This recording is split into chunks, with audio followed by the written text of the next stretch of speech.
This is Retro Sports Radio. Visit RetroSeasons.com for more sports history. The St. Louis Cardinals faced the New York Mets at Shea Stadium for a Tuesday night game on May 11th, 1965. The Cardinals were the defending champions, having defeated the Yankees in the 1964 World Series. But things were in a bit of turmoil in St. Louis. In August of 1964, the Cardinals were managed by Johnny Keane, and with the Cardinals seemingly out of the race, team owner August Busch became convinced that only a thorough house cleaning of Cardinal management would bring him the pennant that he had craved since he bought the team in 1953. After accepting the resignations of almost every senior St. Louis front office executive, manager Johnny Keane was spared. But Busch was secretly negotiating with Dodgers manager Leo Durocher to become the manager for the 1965 season. But the 1964 season wasn't over yet, and the front-running Phillies, who had seemed a lock for the pennant with an 8-game lead on September 1st, unexpectedly began to unravel, while the Cardinals got hot. With 1 week to go in the season, Philadelphia came into St. Louis after losing 7 straight at home, and were subsequently swept by the Cardinals, who notched their 8th straight win and moved into first place. After winning the World Series on October 15th, the Cardinals held a press conference the next day. Most people expected that the team would formally announce a contract extension for Keane, but instead, Keane handed over a surprise letter of resignation. The Cardinals then decided to bypass Durocher entirely, and instead hired longtime favorite Red Schoendienst, a Hall of Fame second baseman and one of Keane's coaches, as the club's new manager for the 1965 season. Casey Stengel was still manager of the Mets in 1965, despite 3 straight seasons of 120, 111, and 109 losses. They tried a new strategy in 1965, which was probably nothing more than a marketing gimmick, by adding 2 legendary 40-year-olds to the roster, Yogi Berra and Warren Spahn. This audio recording is from the New York radio broadcast, featuring announcers Ralph Kiner, Lindsey Nelson, and Bob Murphy. The umpires working the game tonight are Augie Donatelli at home plate, Stan Landis at first, Mel Steiner at second, and Al Barlicker on at third. Manager Casey Stengel of the Mets has doffed the sling. In the dugout before the ball game, he had his right arm, his right hand, in a sling. Yesterday, as the Mets played an exhibition game against the Army at West Point, as Casey was coming out of the gymnasium, he fell on the concrete as he hung his spikes and sustained a broken right wrist. But he says that he's in great shape, and so coming out to present the lineup cards, he took the sling off before he arrived at home plate. And he's there now going over the ground rules with Ken Boyer, the captain of the St. Louis Cardinals. Cardinals, of course, are the defending world champions. And right now on the field, Leonard Coppett, chairman of the Baseball Writers Association of America New York Chapter, is presenting the Babe Ruth Award to Cardinal pitcher Bob Gibson. Bob was warming up, and he stopped warming up to walk over now and take the plaque from Leonard Coppett. As you know, last year, Bob Gibson won 2 games and lost 1 for the St. Louis Cardinals. During the season, he won 19 games. He had a great World Series, and this presentation is being made by the New York chapter of the Baseball Writers Association of America on the basis of Bob Gibson's performance in the World Series last year. And now the starting lineups and batting orders for tonight's game. For the Cardinals, leading off and playing second base, Phil Gagliano. Batting second and playing left field, Lou Brock. Batting third and playing center field, Kurt Flood. Batting fourth and playing third base, Kenny Boyer. Batting fifth and playing shortstop, Dick Grote. Batting sixth and playing first base, Bill White. Batting seventh and playing right field is Mike Shannon. Batting eighth and catching, Tim McCarver. Batting ninth and pitching is Bob Gibson of the St. Louis Cardinals, who has a record so far this season of 5 victories, 3 of them shutouts, and no losses. He is off to a great start. For the New York Mets tonight, leading off and playing third base, Bobby Klaus. Batting second and playing second base, Ron Hutt. Batting third and playing right field, Johnny Lewis. Batting fourth and playing left field, Joe Christopher. Batting fifth and playing first base, Ed Kranepool. Batting sixth and playing center field, Ron Swoboda. Batting seventh and playing shortstop, Roy McMillan. Batting eighth and catching, Chris Cannizzaro. Batting ninth and pitching, Warren Spahn, who has a record of 2 wins and 2 losses, and the New York Mets take the field. This broadcast comes to you through the courtesy of Rheingold Breweries Incorporated, the Brown & Williamson Tobacco Corporation, and the Shell Oil Company, and is authorized under radio rights granted by the New York Mets solely for the entertainment of our audience. Any publication, reproduction, or other use of the descriptions and accounts of this game without the express written consent of the New York Mets is prohibited.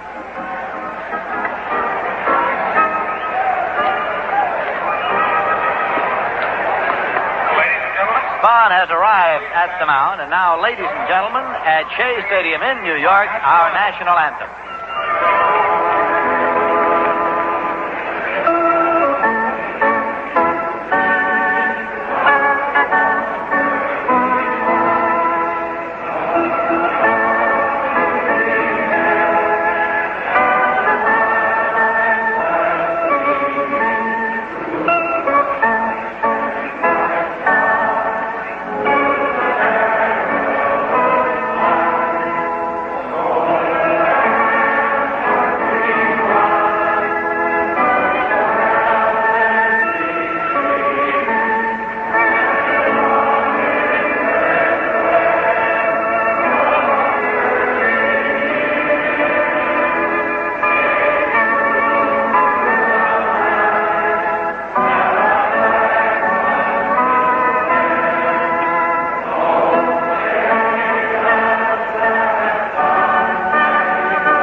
National anthem. The Mets are on the field with Ed Kranepool at first, Ron Hunt at second, Roy McMillan at short, and Bobby Klaus at third, Joe Christopher in left, Ron Swoboda in center, and Johnny Lewis in right, Chris Cannizzaro catching, and Warren Spahn pitching.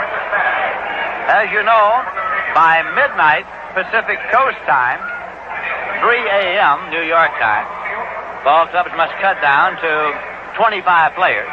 They have been allowed to carry 28 for the first month of the season, but by 3 a.m. New York time, rosters must be trimmed to 25. The Mets currently are carrying 27, so the Mets have to trim 2 players sometime before 3 a.m. New York time. St. Louis Cardinals have assigned left-hand pitcher Dave Dowling on waivers to the Chicago Cubs, and thus the Cardinals are down now to their 25-player limit. Dowling had not appeared in a game for the Cardinals this season. He's gone to the Cubs on waivers. Phil Gagliano is up now, right-hand batter and second baseman, hitting .283. Warren Spahn looks in to get a sign. Starts the motion. Here's the first pitch of the ball game. And it's in there for a call, strike one. Warren Spahn has beaten the Cardinals more than he has beaten any other club. His lifetime record, 63 wins and 29 losses against the Cardinals. Pitch to Gagliano is low for a ball.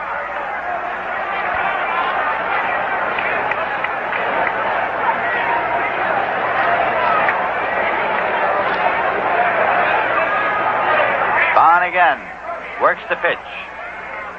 And it's low for a ball, 2-1. Spahn has won 358 games, more than any other left-hand pitcher in the history of the major leagues. Hey, soda here. The 2-1 pitch. Swung on it on the ground into left field for a base hit. Taken there by Christopher and played back in, and Gagliano turns and holds with a leadoff single. It was drilled on the ground between Klaus and McMillan. Number 20. Left fielder,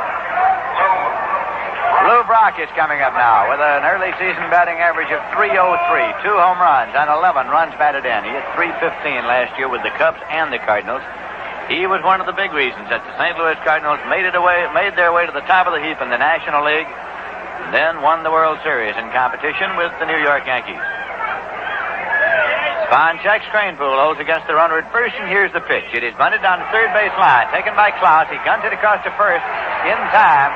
A sacrifice, and you score at 5-3. That brings up Curt Flood, who has been dropped down to the number 3 spot in the batting order. Flood is hitting .300. He's had 4 home runs and 16 runs batted in, so there's no particular reason why he shouldn't be hitting down there number 3. Normally he hits either leadoff or number 2. During the spring, manager Red Chaindienst of the Cardinals was batting Flood and Brock sort of interchangeably in the 2 top spots in the batting order. Flood is a right-hand batter. Spahn checks the runner at second. And the pitch is in there for a called strike. Starting play tonight in the National League, the Los Angeles Dodgers are on top. They have won 17 and lost 7. They beat Houston last night. Cincinnati Reds are 2.5 games out. They won 14, lost 9. The Houston Astros are 3 games out. They won 15, lost 11. And the Phillies have won 12 and 11, 4.5 games out. Check swing foul ball into the seats and out of play. The St. Louis Cardinals are in 8th place in the National League standings. They won 10 and lost 13. 6.5 games behind the league-leading Los Angeles Dodgers. The New York Mets are a game and a half back of the Cardinals. The Mets have won 9 and lost 15. They're 8 games out of first place. And the Pittsburgh Pirates are in 10th place in the National League standings, a full game behind the New York Mets. Spahn now checks. 2-strike delivery to Curt Flood. A little number fouled off his ankle. It rolls out to the mound where it's taken by Spahn. It's a foul ball, and the count holds at 2 strikes. Full schedule of night action in the National League. Cincinnati is at Philadelphia. Saturas against Short. Milwaukee is at Pittsburgh. Houston on the coast against the Dodgers. And the Cubs are in San Francisco against the Giants.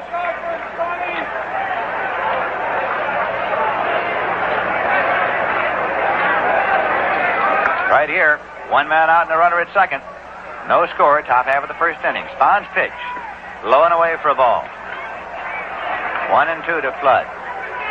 Full schedule of night action in the American League. The Yankees are at Boston. Stottlemyre against Wilson. Detroit's at Washington. Wickersham against Kreutzer.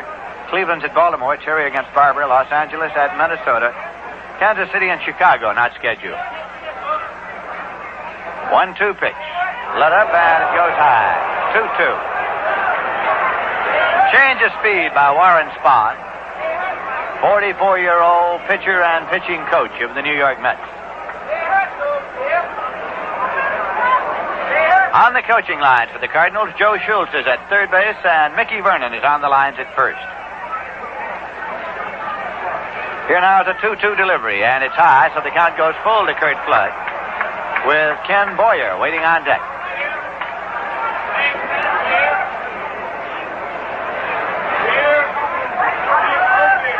Spahn takes a moment now to work on the ball. Beautiful baseball night here at Shea Stadium. Plenty of room for you if you're in the vicinity. Come on out and see the Cardinals and the Mets. They play again tomorrow afternoon. Game time tomorrow at 2 p.m. This is a payoff pitch to Curt Flood. It hits in the dirt in front of the plate. Ball 4. Flood goes to first base for the base on balls.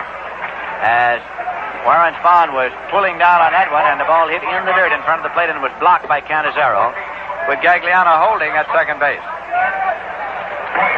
Kenny Boyer coming up. Hitting .280, 2 home runs, 11 runs batted in. Most valuable player in the National League last year. One of 7 brothers, all of whom have played or are playing professional baseball.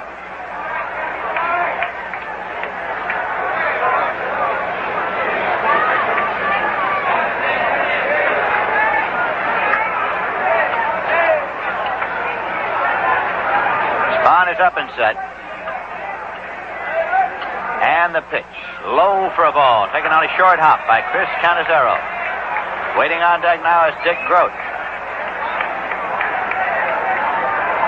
Manager Red Schoendienst of the Cardinals was asked about his impressions of Warren Spahn in spring training. The Cards and the Mets both train in the city of St. Petersburg. He said the only thing he saw bad about Spahn was his haircut. Here's the 1-0 pitch, and it misses outside for a ball. 2-0.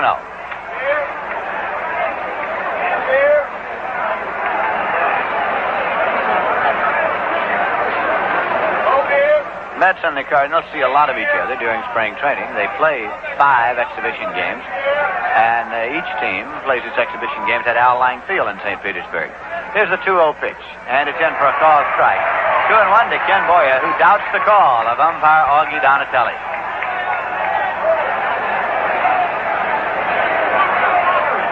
Boyer had been out of action with a back injury, but returned to the lineup recently.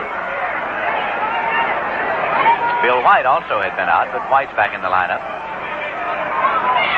Cardinals got off to a slow start. 2-1 pitch. Swung on and hit in the air, foul on the right field line. Lewis is over, but this one drifts into the seats and out of play. And the count holds at 2-2. Canizero goes out to the mound now to have a word with Warren Spahn.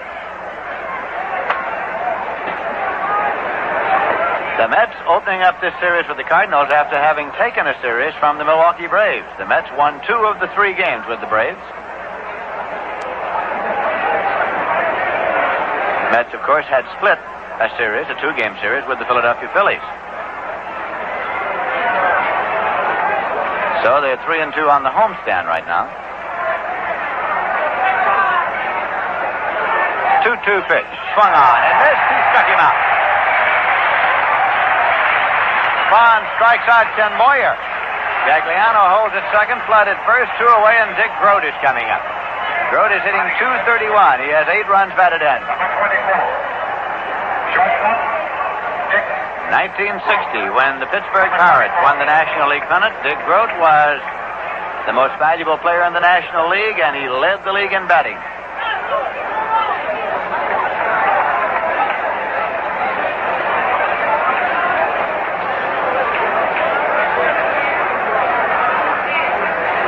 Here's a pitch, and it's in for a call strike to Grote.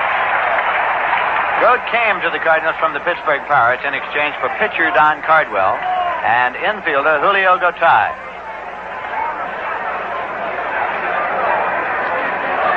Spahn yelling something out to Ron Hunt. He wants to relay some information out to Johnny Lewis, and he wants to position Lewis back. Well, Spahn, of course, has been in the league long enough to know that Dick Grote's power is to the opposite field. He takes that ball to right field a great deal, and so Spahn wanted Johnny Lewis playing a little deeper in right field. Here's a pitch swung on and popped up into short right, and Hunt goes back, and he's there, and Hunt makes the catch with Lewis just behind him. And so the side is retired as Ron Hunt made the catch. No runs, 1 hit. No errors, 2 left, and the score at the end of a half inning is the Cardinals nothing and the Mets coming to bat. And now it's time for another unusual fact from the Viceroy Hall of Records. Let me tell you about a fellow who played ball back in the 80s.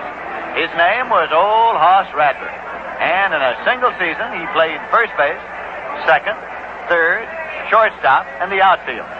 And incidentally, he pitched too. Matter of fact, as a pitcher, Old Hoss won 60 games that year.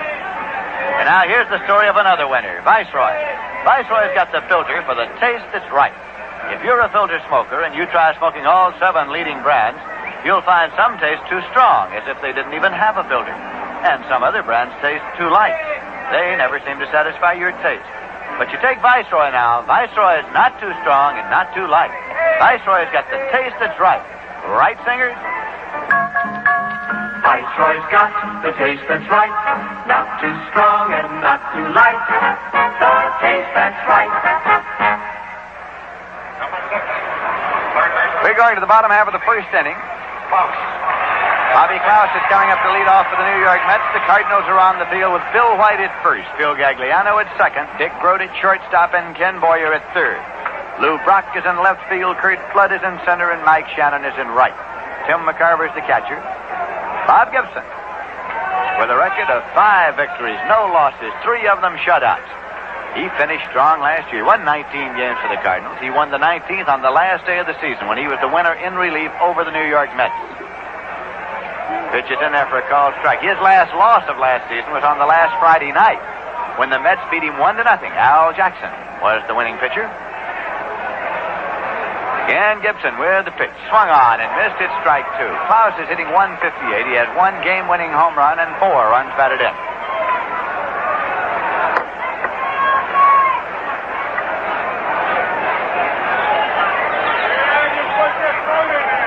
Gibson looking for Tim McCarver's side.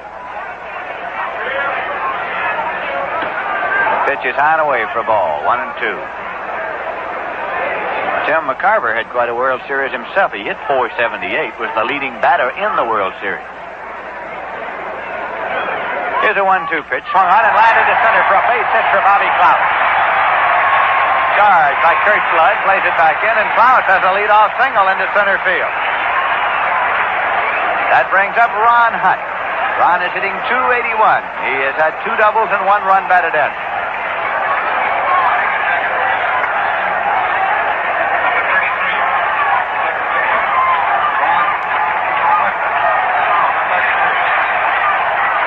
Gibson on the mound tonight for the Cardinals set a new series record for strikeouts in the World Series with 31, including 13 in the fifth game. That's a figure that's been beaten only twice in all of World Series competition.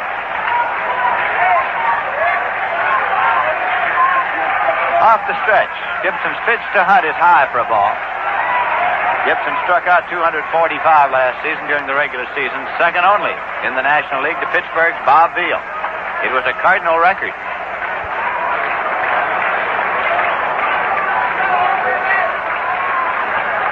Pitch is swung on and fouled off to the right side and out of play. A 1-1 count to Ron Hunt with Johnny Lewis waiting on deck. Yogi Berra is on the coaching lines at first base for the Mets, and Don Hefner is the Met coach at third.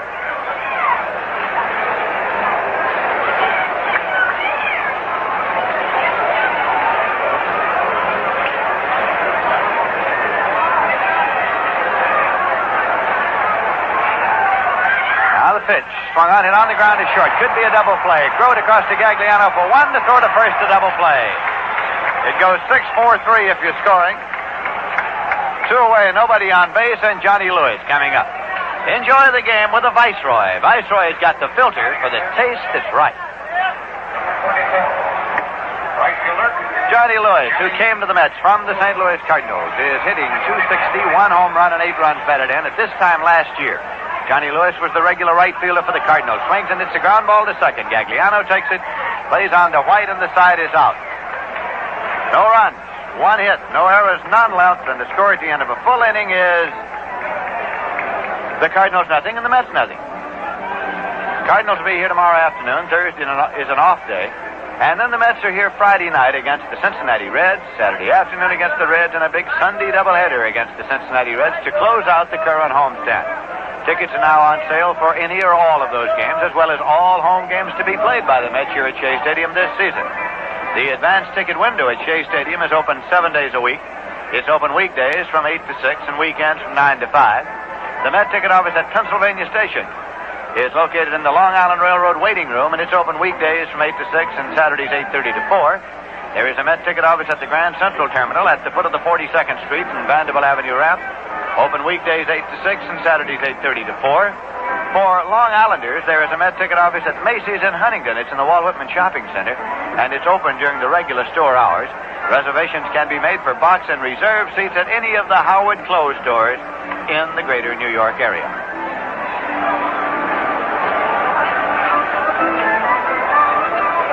In the top of the second, Bill White is up to lead off for the St. Louis Cardinals. He's hitting .256. He's had 4 home runs and 12 runs batted in. Number 12, first baseman, Bill White.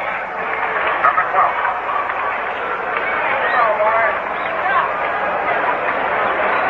Last night, the Phillies beat the Cardinals 4-2 in 10 innings in Philadelphia. Swing and a ground ball foul back of first. Mickey Vernon over. Fields the ball and flips it to Craneville. Mickey Vernon, coaching for the St. Louis Cardinals this year, was twice the batting champion of the American League. Former Pittsburgh coach and former manager of the Washington Senators. Dodgers beat Houston 3-2 last night in 10 innings. Cincinnati and Pittsburgh postponed because of rain last night. This pitch is a little tight. It's 1-1 to Bill White. American League last night, Boston beat the Yankees 3-2. Detroit beat Baltimore 5-4. Minnesota beat the White Sox 4-3. 1-1 pitch to left-hand batter Bill White. It's in there for a called strike. 1-2. So in the American League, the Minnesota Twins are on top. The Chicago White Sox are a half game out, and the Los Angeles Angels are percentage points back of Chicago, a half game back of league-leading Minnesota Twins. Pitch breaks low and away, and it's 2-2 now to White, with Mike Shannon, the right fielder, on deck.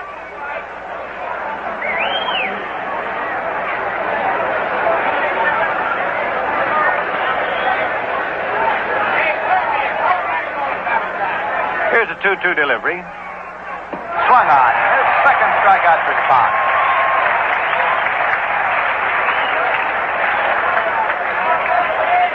Mike Shannon, the right fielder, coming up, hitting .091. He's been up 44 times and has 4 hits, 1 run batted in. Number 18. Shannon was brought up last year from Jacksonville and was the regular right fielder during the stretch run and in the World Series for the St. Louis Cardinals. Pitches in for a called strike. Strangely enough, it was the fine showing made by Mike Shannon when he was brought up that prevented the Cardinals from bringing Johnny Lewis back. Strike one pitch, high for a ball. It's 1-1.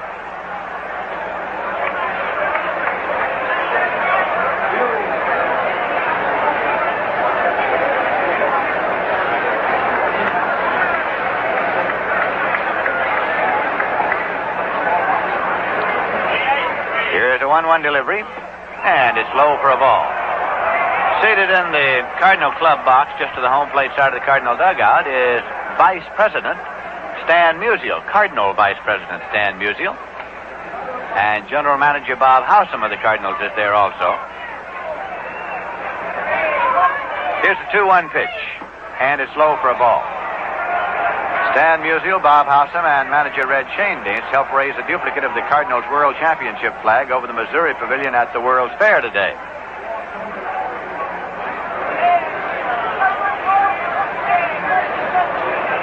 Spahn has gone behind to Shannon. 3 balls and 1 strike. 3-1 pitch. Foul back and out of play. Full count of 3-2. Tim McCarver is waiting on deck now for the Cards.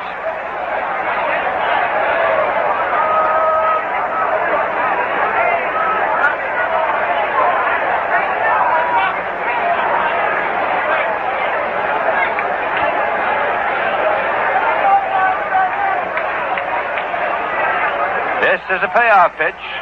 Swung on, hit on the ground to McMillan at short. Deep, big hop, throws over low, and Cranepool digs it out on the short hop for the out, just in time.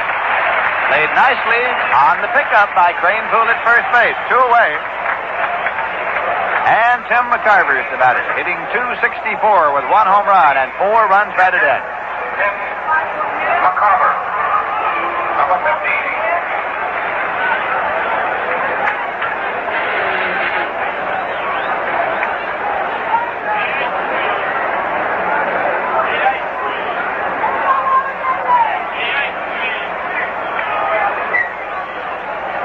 Spahn's pitch to the left-hand batter. Hit in the air to center field. Ron Swoboda back. He's there, and he makes the catch. So Spahn gets the Cards out in order in the top of the second. No runs, no hits, no errors, none left. The score at the end of an inning and a half is the Cardinals nothing and the Mets nothing. Is this one of those days when you're not yourself? Even if you are, you'll feel more so when you listen to this. I'm not myself at all, Molly dear, I'm not myself at all. This song gets sung over and over at Irish parties and picnics until the singers raise a ferocious thirst. Then they change their tune. Come fill up your glasses and drink what you will. I'm a man you don't meet every day. This is a traditional Irish drinking song, and often the beer they drink is Rheingold Extra Dry. In fact, in New York City, where there are more Irish than in the whole of Dublin, more people drink Rheingold than any other beer. And Rheingold is going great in New Jersey, New England, and Pennsylvania, too. Why do Irish Americans like Rheingold? We don't know, but we must be doing something right. I'm a man you don't meet every day, every day. I'm a man you don't meet every day.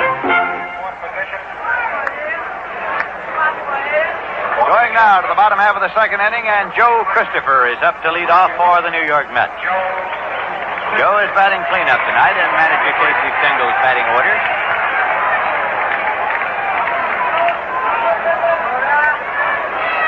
Bob Gibson's pitch swung on it on the ground to shortstop, taken by Dick Grote, played across to Bill White. There's 1 away.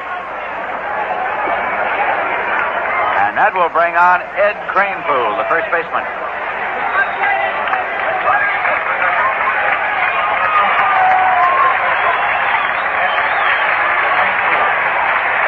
Cranepool is hitting .365. He has 3 home runs and 17 runs batted in. Left-hand batter facing right-hand pitcher Bob Gibson. And it's fired in for a called strike. Ron Swoboda is in the on-deck circle swinging bats.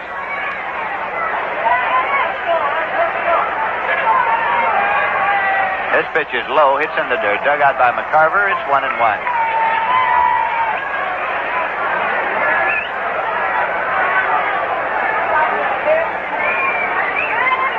Cardinal defense plays Cranepool absolutely straight away. This pitch is in for a called strike. Good pitch by Bob Gibson.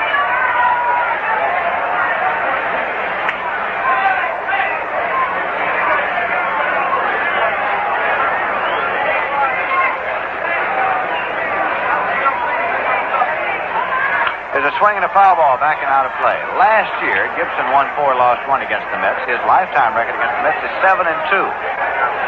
Those 2 games that the Mets won from Gibson were each 1-0, and Al Jackson was the Mets winning pitcher in each of those games.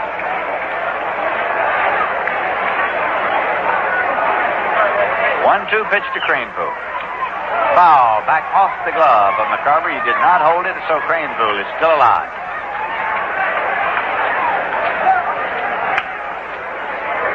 Gibson is 29 years of age. Alumnus of Creighton University. Swing and a ball hit in the air to left field. Right there is Lou Brock, and he makes the catch. 2 away, nobody on base. And Ron Swoboda is the batter.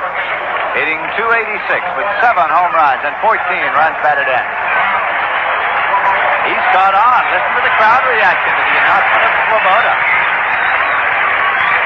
Well, it proves what everybody's known for a long time. Baseball fans like people who hit the ball a long way.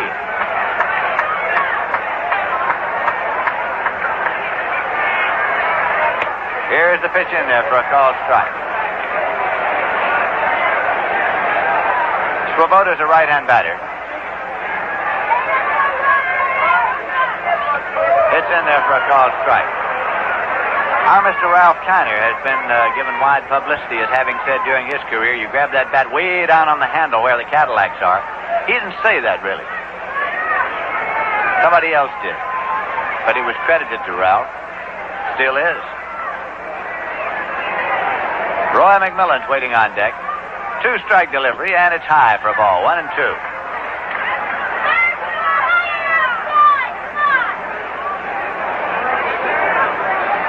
There is no score in this game, and we're in the bottom half of the second inning. Pitch to Swoboda is swung on and missed, and the side is out. That's the first strikeout for Bob Gibson, but he gets the side in order. No runs, no hits, no errors, none left. Score at the end of 2 innings is the Cardinals nothing and the Mets nothing. St. Louis Cardinals here again tomorrow afternoon, and Jack Fisher is going to be pitching for the New York Mets, and Kurt Simmons will go for the Cardinals. Thursday is off, and then the Cincinnati Reds will come in. The Mets will be trying to get revenge because the last weekend of the recent road trip in Cincinnati, the Reds took 4 straight games from the New York Mets. So the Reds will be in here on Friday night, Saturday afternoon, and a doubleheader on Sunday, and that will conclude the current homestand. Tickets are now on sale for any or all of those games. We're going to the 3rd inning in just a moment. Right now, we pause for station identification. This is the New York Mets Baseball Network. This is WGY 810 on your dial in Schenectady. Time is now 8:30. Capital District temperature now 61, mostly cloudy. This is Lindsey Nelson with Ralph Kiner and Bob Murphy at Shea Stadium in New York. 2 inning totals for the Cardinals. No runs, 1 hit, no errors. For the Mets, no runs, 1 hit, no errors. And coming in here now to take you along, the fellow we were talking about just a moment ago, Mr. Ralph Kiner. Okay, Lindsay, and hi there, everyone. First man up will be Bob Gibson for the St. Louis Cardinals against Warren Spahn. Bob, a fine hitter for a pitcher. He has tremendous power, so Warren will have to work. And the first pitch by Spahn is hit into center field, deep to center field, way back is Swoboda. He can't get to it, and it's off of the wall. Gibson going to second base, now trying for third. Here comes the throw. They might have him. It's good. It's there. He's out.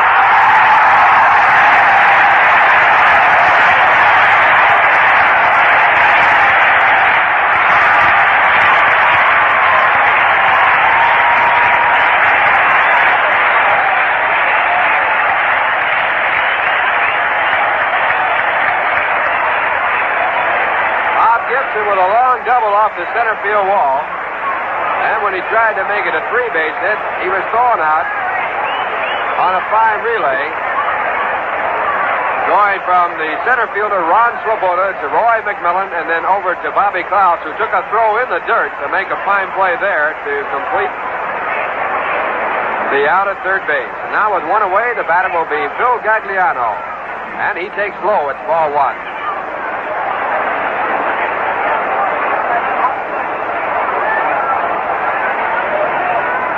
Gagliano with a base hit his first time up. One of the two hits given up by Spahn. Next pitch is a high fly ball into shallow right center field. Scotty Lewis calling for it, and he makes the catch. So quickly, two away. And it brings up Lou Brock. Lou sacrificed his first time up, his average at 303. Cardinals got their first man on, Phil Gagliano in the first, then bunted him to second base. Kurt Flood, who is the on-deck batter right now, walked in the 3-2 pitch. But then Warren Spahn settled down to strike out Ken Boyer and pick up Dick Grode on a pop-up at the second. And the first pitch to Brock. It's down low, ball one. One ball, no strike. Center fielder Ron Swoboda playing a very shallow center field. It was Lou Brock who put one in the center field seats in the Polo Grounds a couple of years back. Next pitch back is inside corner. It's a strike. Lou, the only man to hit one in there on the right field side of center field. Hank Aaron hit one in on the left field side, and the first man to hit one in there, only three hit altogether, Joe Adcock. That was on the left field side, too. Now the 1-1 delivery. Curveball, good one on the outside corner. Strike two. 1 ball, 2 strikes.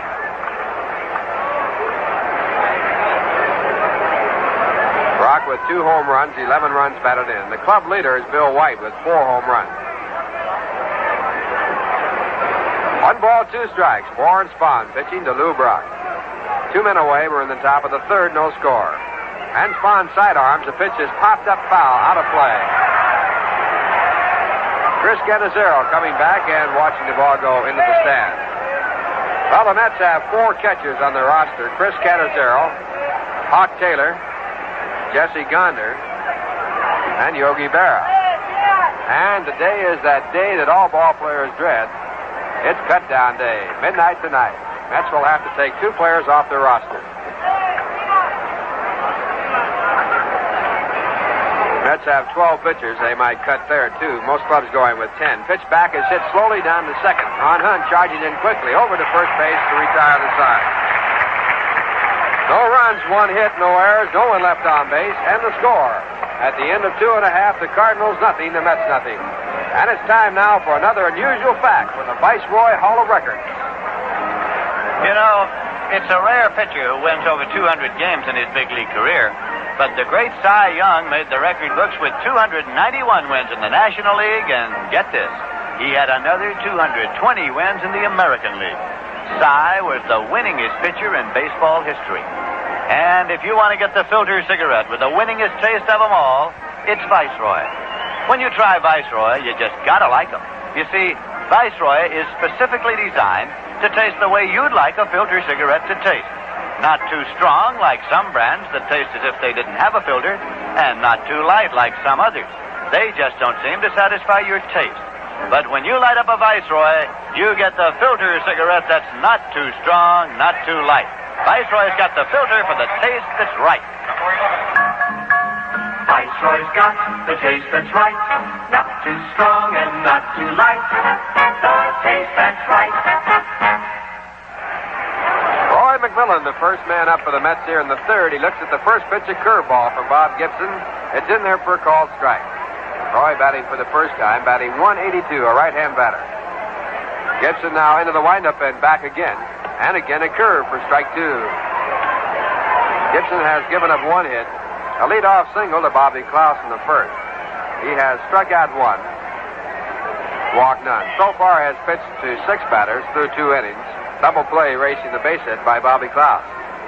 And now the big right-hander back again. And the ball lined into left center field, a base hit. Coming over Lou Brock, he can't get it. Backing him up is Kurt Flood, and now Roy McMillan, who was going to second, holds up, and a bad throw coming all the way into the pitcher's mound. Ball cut off by the second baseman, Phil Gagliano, and Roy decided not to go when he saw Kurt Flood back of Lou Brock. Could have made it, but of course he had no idea the throw would have been that bad. So Roy, a two-strike single, a second hit for the Mets. No score in the game, and the batter will be Chris Cannizzaro. Chris, the catcher, batting eighth in the batting order, batting 143, a right-hand batter.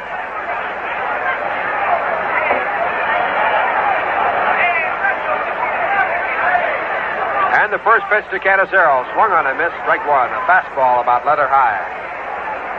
Chris looking for his first run batted in. He has had 7 hits and 49 times up. Now checking with Don Hefner, the third base coach. On deck batter, Warren Spahn. And a throw to first base finds McMillan back with no tag by Bill White. For the Cardinals, White at first base, Phil Gagliano at second base, Dick Grote at shortstop, and Ken Boyer at third. Tim McCarver, the catcher, sending out the signs. Again the first, again no tag.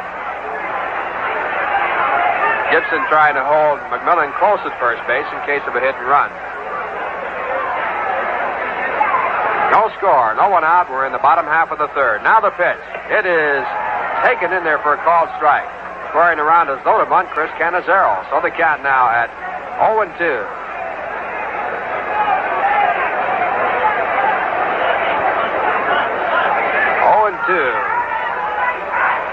McMillan at first base with a two-strike base hit. Now he's edging off. Gibson to the plate. And the pitch is a curveball. Looked at, it's ball one. It's just missing. 1 ball, 2 strikes.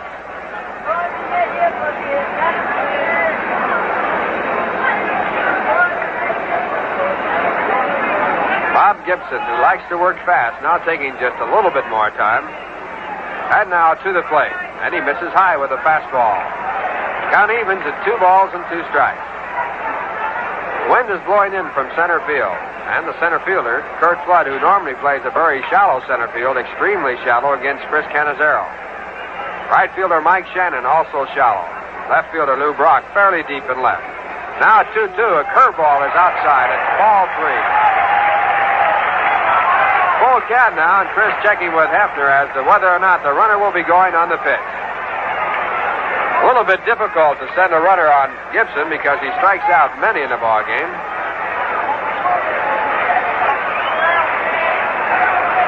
McMillan at first base, edging off. He goes. The pitch is taken high. Ball 4. So Roy McMillan, who was running, moving down to second base on the walk to Chris Cannizzaro. The Mets with runners at first and second with no one out, and Warren Spahn coming up.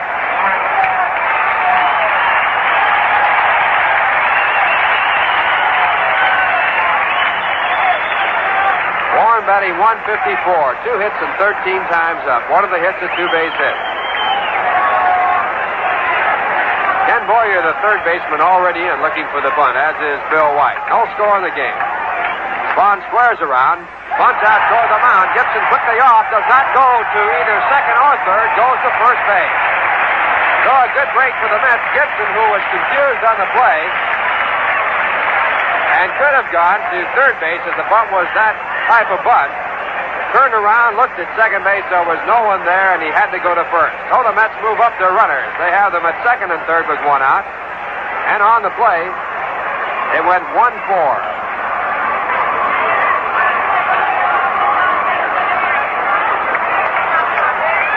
Spahn credited with a sacrifice, and the batter coming up is Bobby Klaus. Bobby with a single his first time up, raising his average to 169. He singled through the middle. Cardinals are playing their infield back at second and third. Their infield in at first and third. Second and short, pardon me.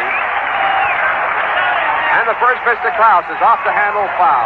Fastball jammed in tight, strike 1.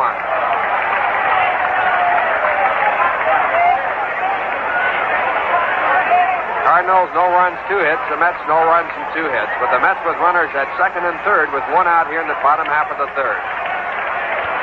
Gibson into the windup and back again. And a curveball is hit foul. This time high in the air to the left side, out of play. And Tim McCarver going out to the pitcher's mound to talk with Bob Gibson. 2-strike count on Bobby Klaus.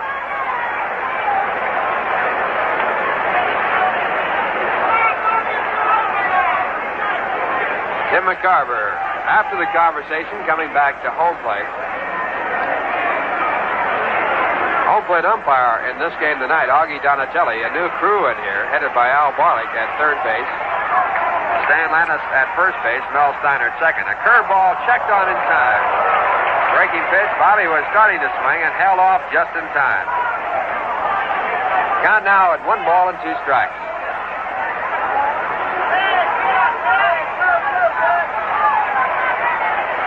Roy McMillan at third base. Chris Cannizzaro at second. Gibson reading the signs from Tim McCarver. Now into the windup. His next pitch, curve way inside. So the count now at 2 balls and 2 strikes. Inning started off with Roy McMillan getting a 2-strike single into left field. Chris Cannizzaro then walked. 5 wins and no losses this year. 3 of them shutouts. Here's the 2-2 pitch again. It's foul. Off to the right side. So Bobby Klaus hangs tough. Staying in there, the count holding at 2 balls and 2 strikes. Anything out to right field in the air would have to be fairly deep because Mike Shannon, the right fielder there, was one of the best arms in baseball. He's also playing the shallow right field. Kurt Flood shallow in center field. Lou Brock deep in left. Now at 2-2. Fastball swung on a miss. Strike 3. So Bob Gibson picks up an important strikeout. That's his second in this game, and it brings up Ron Hunt with 2 men away.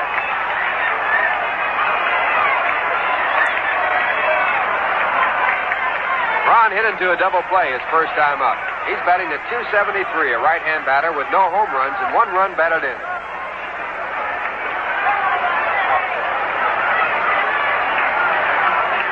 No score, bottom half of the third. And the first pitcher, breaking pitch, in for a strike. Gibson with a hard slider hits strike 1.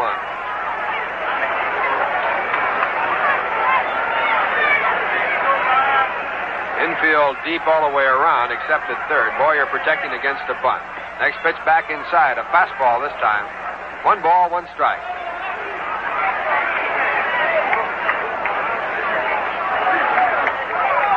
Roy McMillan edging off at third base. Chris Cannizzaro, a short lead at second.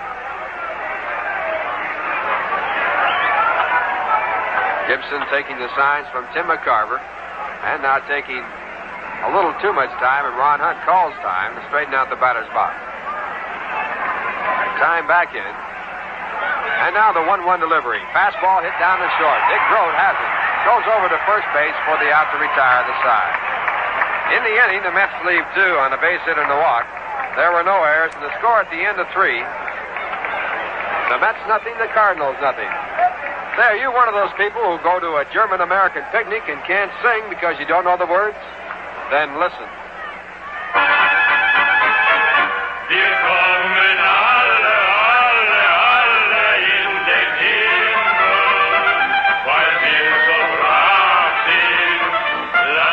Willkommen alle in den Himmel is a song that gets sung over and over at German parties and picnics until the singers raise a fearful thirst. Then they change their tune.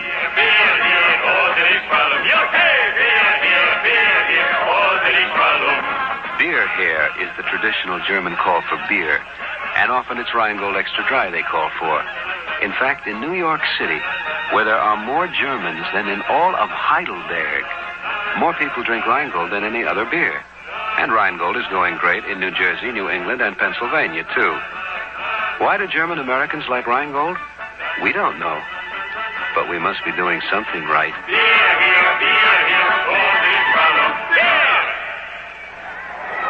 Top of the fourth, no score as Bob Gibson and Warren Spahn duel away here at Shea Stadium. Warren on the mound for the Mets will face Kurt Flood, Ken Boyer, and Dick Grote here. And he goes into the first windup and his first pitch. It's a curveball low for ball 1. Kurt Flood walked in the 3-2 pitch his first time up. His average at 300. He has 4 home runs, 16 runs batted in. A lot of home runs for Kurt. And the next pitch is lined to left field, a base hit. Joe Christopher over on one knee to block it. He comes up with it, throws it on in. So Kurt Flood leads off here in the top of the fourth with a base hit. That's the third hit off Warren Spahn. It brings up Ken Boyer.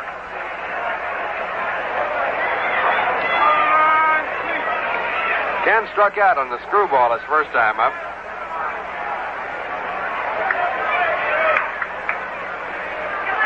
Here's 0 for 1, taking his average at 276.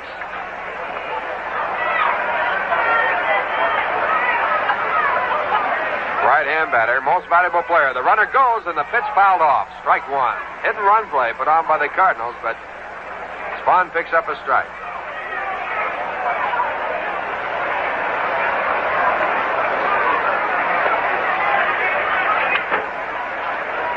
Speaking about Flood's home runs, last year he had a total of 5 for the whole season. Already he has 4. Now Spahn checking the signs. Flood already off at first. Spahn not even on the pitching rubber. He goes to first base, but Flood back. Flood edging off now again. 1 strike count on Ken Boyer. And Spahn to the plate. The pitch inside. 1 ball, 1 strike. Canizero faking a throw to first base. No score in this game. No one away, top of the fourth. Other games in the National League. Cincinnati nothing, Philadelphia nothing after 1.5. Sartoris against Short. Milwaukee nothing, Pittsburgh nothing after 1. Blasting game against Cardwell. So not a run scored in the National League so far.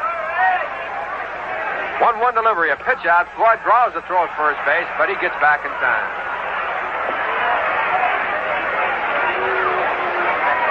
Scheduled in the National League, Houston against Los Angeles, Chicago against San Francisco. Dodgers leading the National League by 2.5 games over Cincinnati. And Cincinnati in here this weekend for Friday night, Saturday afternoon, and Sunday doubleheader. 2 balls and 1 strike. Flood again with a lead at first. And Spahn to the plate. And the pitch is low. It's ball 3. So Spahn 3-1 against Ken Boyer. In the American League, Yankees out with no runs in 2 1/3 innings, 2.5 innings. Boston no runs in 2. It's 0-0 after 2.5. Stottlemyre against Wilson. Detroit nothing. Washington nothing after 1.5. Wickersham against Kreitzer. Cleveland nothing. Baltimore nothing after 2.5. Terry against Barber. So there hasn't been a run scored in the major league so far tonight. Throw to first base. Flood back. Not too much trouble. Also scheduled in the National League, Los Angeles at Minnesota. Kansas City and Chicago not scheduled.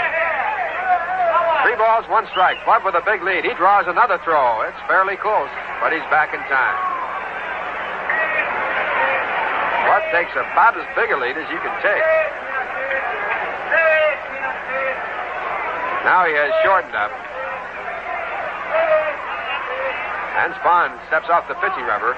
Flood goes a little bit closer to first base. Now a quick throw to first, but not in time. Spahn anticipating a hit and run play right here. He's trying to pick something up at first. Now he sets again. And the 3-1 pitch with the runner going is fouled away.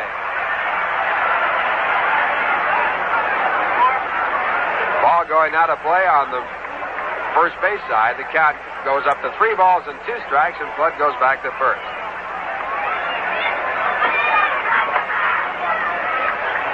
Cardinals no runs, 3 hits. The Mets no runs and 2. No one out, top of the fourth.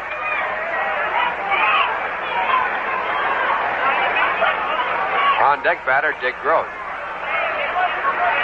And Flood again with that lead. And again he draws the throw and he's back safely.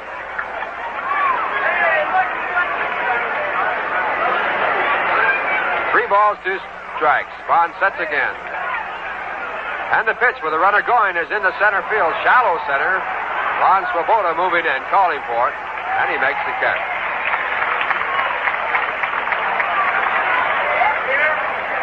Spahn hanging tight, picking up Ken Boyer. Now he'll pitch to Dick Grote.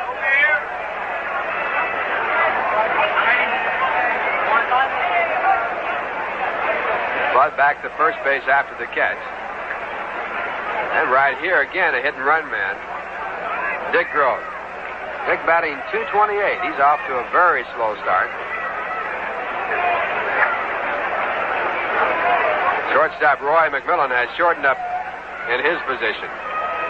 The runner goes. The pitch is hit into center field, fairly deep. Chasing Soroda back by the warning track. He has room, and he makes the catch. Flood, who is all the way down to second base, back to first.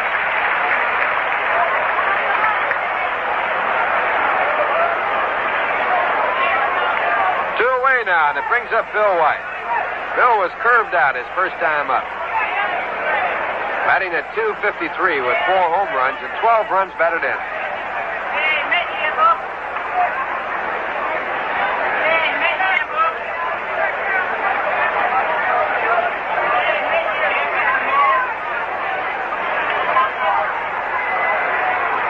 White, a left-hand batter. No score in the game. Flood still at first. And the pitch to White is on the inside corner. Throw to first base with Flood back ahead of the tag. 1 strike count at Bill White.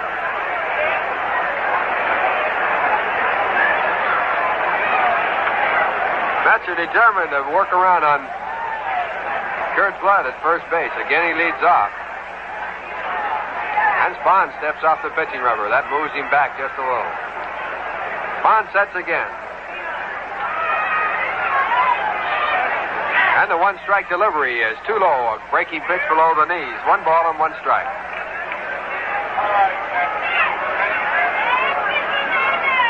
Flood led off the inning with a single to left field. Then Ken Boyer flied out to center field, shallow center field on a 3-2 pitch. Dick Groat out to deep center field on the first pitch. And now the count 1 ball and 1 strike in Bill White. A sidearm fastball hits the short, second base, and he catches the ball. Little looping ball off the handle to Ron Hunt to retire the side. No runs on 1 hit, no errors, 1 man left, and the score at the end of 3.5, the Cardinals nothing, the Mets nothing. You know, it's very hard to sell sheet music in Jamaica. They make up songs wherever they need them, like this. Having a party, eating rice and peas, dancing happily as you please. Charming lady with a very nice smile. Think I'll talk to her for a while. Think I'll talk to her for a while. When Jamaicans get together for a party, the beat is calypso and the songs are made up on the spot. The party was hilarious as it could be, but in the morning there was news for me. The penny was a man's wedding tune on his pipe. The smiling lady is now my wife. The smiling lady is now my wife. And when the singer finds his throat a little dry, something refreshing will be improvised. Probably Rheingold beer. In New York City, where there are more different kinds of people than in any other city in the world, more people drink Rheingold Extra Dry than any other beer. And Rheingold is going great in New Jersey, New England, and Pennsylvania, too. Why do Jamaicans like Rheingold? We don't know, but we must be doing something right. Bottom half of the 4th, Johnny Lewis to lead off for the Mets against Bob Gibson. Johnny 0 for 1, a left-hand batter, and he hits the first pitch to left field. High in the air, fairly deep. Back in the warning track is Brock, and he makes the catch. That ball was up there, a long, high fly ball for out number 1.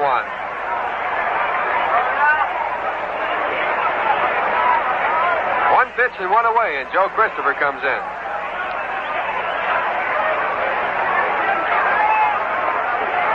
Joe grounded out to the shortstop on 1 pitch his first time up. Hit the ball fairly hard. He's batting at .228.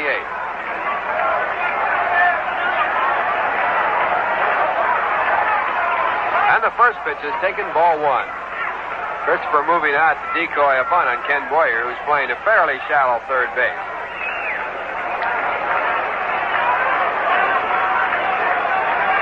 And now Gibson back again. And a slider is outside. It's 2 balls, no strikes. Bob has given up 2 hits, 1 in the first, 1 in the third. He has struck out 2 and walked 1. And the right-hander back with a breaking pitch again. Strike 1 on the outside corner up around the letters. Count now at 2 balls and 1 strike.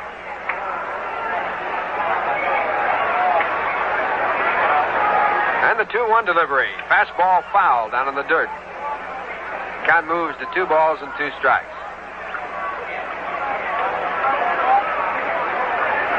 Tim McCarver, the catcher for the St. Louis Cardinals, out now to give out the sign. And Gibson now at 2-2. Pitch is hit on the first base side in foul territory. Bill White over by the coaching box, and he makes the catch. Christopher tried to hold up in a swing on that one, got the bat too far around and popped it up. Now with 2 down, it'll bring up Eddie Cranepool.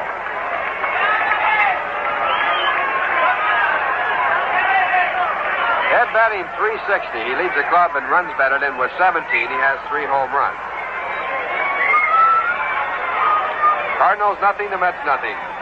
And the first pitch is a curveball for strike 1. Augie Donatelli right down on the ground to call the pitches. Umpire behind home plate. And the next pitch back is high. 1 ball, 1 strike.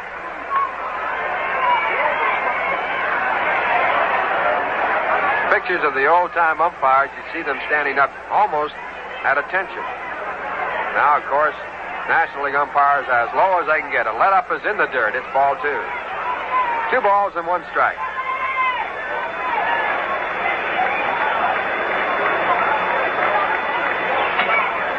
Cranepool flied out to deep left field his first time up. Fairly deep, not back by the warning track, but deep enough. And he has a hard swing at a fastball. 2 balls, 2 strikes. On deck batter, Ron Swoboda. Now Gibson into the big windup, and his next pitch is a curveball. Hit the shallow left field. Lou Brock moving in. Now coming up a little faster, and he makes the catch to retire the side.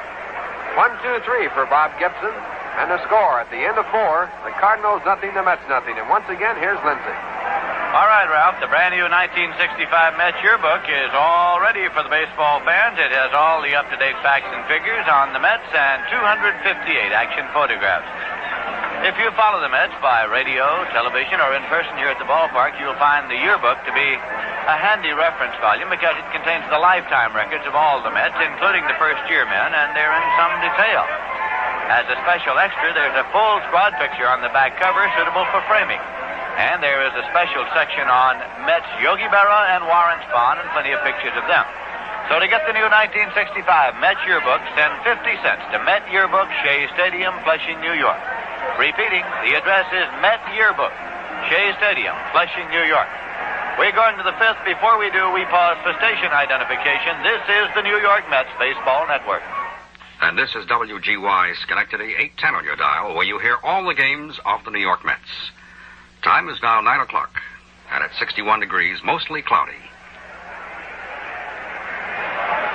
This is Lindsey Nelson with Ralph Kiner and Bob Murphy at Shea Stadium in New York. 4 inning totals in this game. For the Cardinals, no runs on 3 hits and no errors. For the Mets, no runs, 2 hits, no errors. Cards coming up now with Mike Shannon to lead off. He's been up 1 time and he grounded out. By midnight Pacific Coast time, and that is 3 a.m. New York time, teams must cut down to squad limits of 25 players. So there will be personnel moves made throughout the course of this evening by various Major League ball clubs as they make moves to get down to the squad limit. And we'll tell you about them as we learn of them. Now the pitch is in there for a called strike. Shannon hitting .089 up to this point. He's been up 45 times and had 4 hits so far this season.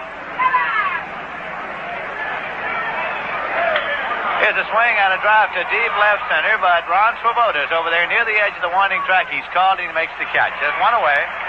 That'll bring up Tim McCarver, who's been up 1 time and flied out to center field. McCarver is a left-hand batter. So far, the Yankees have recalled infielder Horace Clark in a player move. The Washington Senators have given Roy Sievers his unconditional release. They have returned pitcher Dallas Green to the Phillies. They have sent pitcher Nick Wilhite to Spokane. Spahn's pitch is low for a ball to Tim McCarver. The Cleveland Indians have sent pitcher Stan Williams to Portland. Stan Williams, whom they got from the Yankees, and the Yankees got him from the Los Angeles Dodgers, and now the Indians have sent Stan Williams to Portland.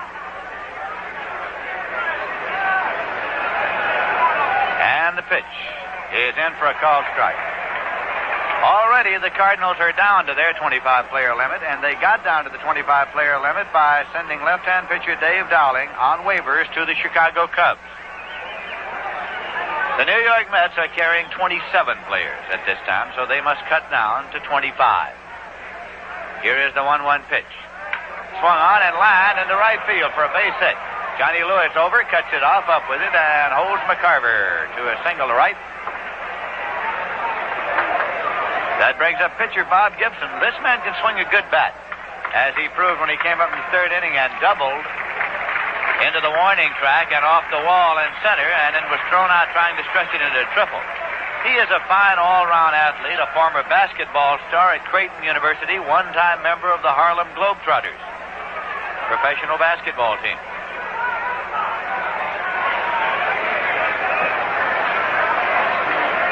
Gibson is a right-hand batter. McCarver leads at first base. Pitch is low for a ball. McCarver attended Christian Brothers High School in Memphis, Tennessee, where he was an all-around star, and his baseball coach there was Tony Gagliano, Phil Gagliano's uncle. Phil and Tim now, of course, are teammates, both in the lineup tonight for the Cardinals. 1-0 pitch. Inside. He zipped him right at the belt buckle. Missed by an inch. 2-0.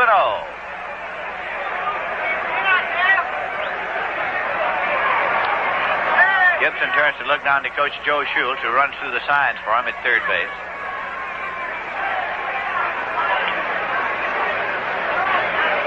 The Cardinals this year under the management of Red Schoendienst.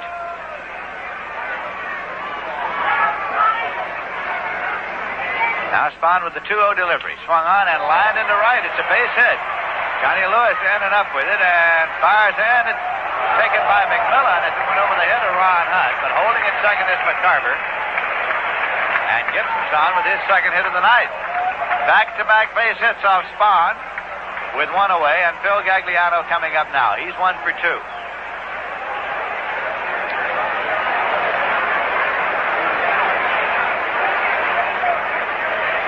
Gagliano is hitting .292 to this moment. Bob Gibson's getting the jacket on down there at first base with a little help from Coach Mickey Vernon.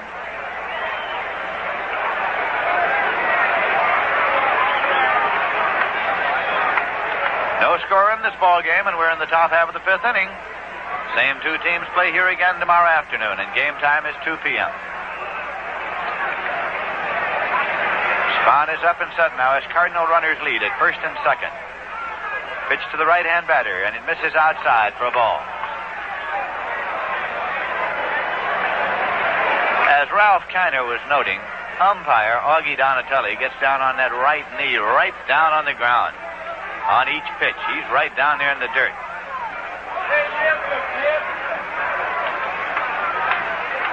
One 1-0 delivery, and it's low and away for a ball. 2-0.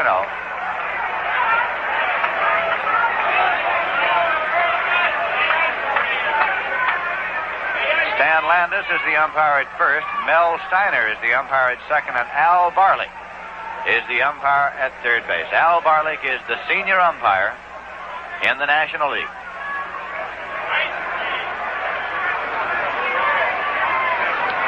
Spahn steps off the rubber, tightens up the runners. No throw is made. Gagliano stepped out at the plate. He's back in and waiting now with a 2-0 count. Spahn up and set. 2-0 pitch. Down low. Spahn is trying to work carefully now with runners on, and he's gone behind 3 balls and no strikes to Gagliano with Lou Brock on deck.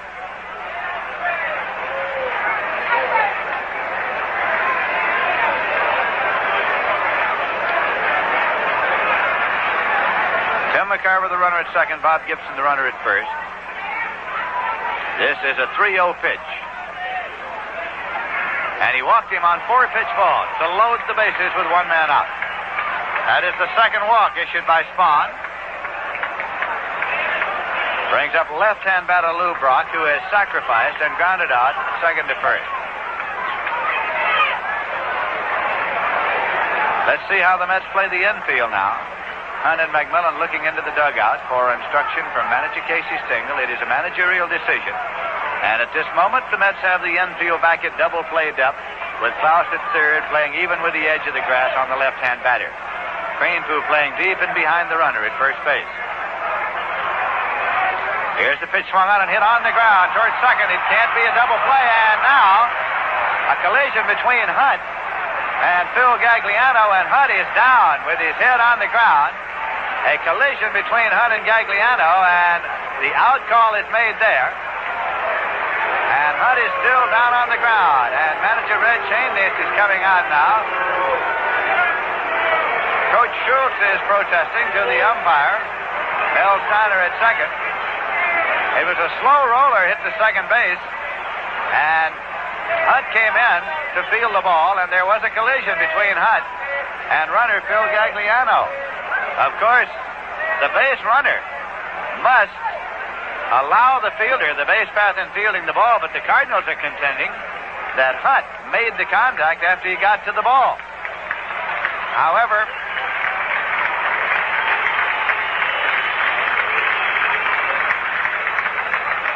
Hunt is coming off the field, and it is his wrist that is injured. Trainer Gus March is holding Hunt's wrist as he leads him off the field, and it could be a costly play for the New York Mets. Charlie Smith is coming out of the dugout. Klaus will move to second. Smith will go to third, but Ron Hunt is injured, and he is out of this ball game and was holding the wrist as he came off the field. We'll get a clubhouse report for you later as soon as they have had a chance to examine him closely in the clubhouse.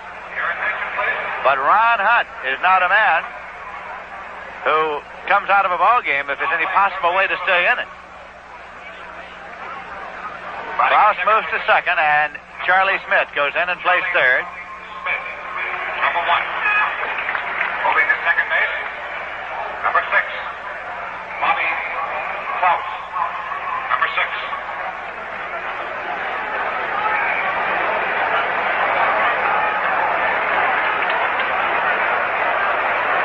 We'll give you a report on Hunt as soon as we get one. There is also a possibility that it could have been a collarbone as he was over on the grass, paying attention to that as well, but we'll wait until we get a report from the Met clubhouse.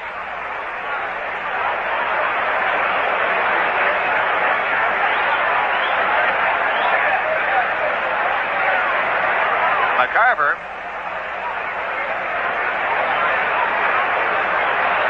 back to third, and Gibson at second, of course, on the interference play.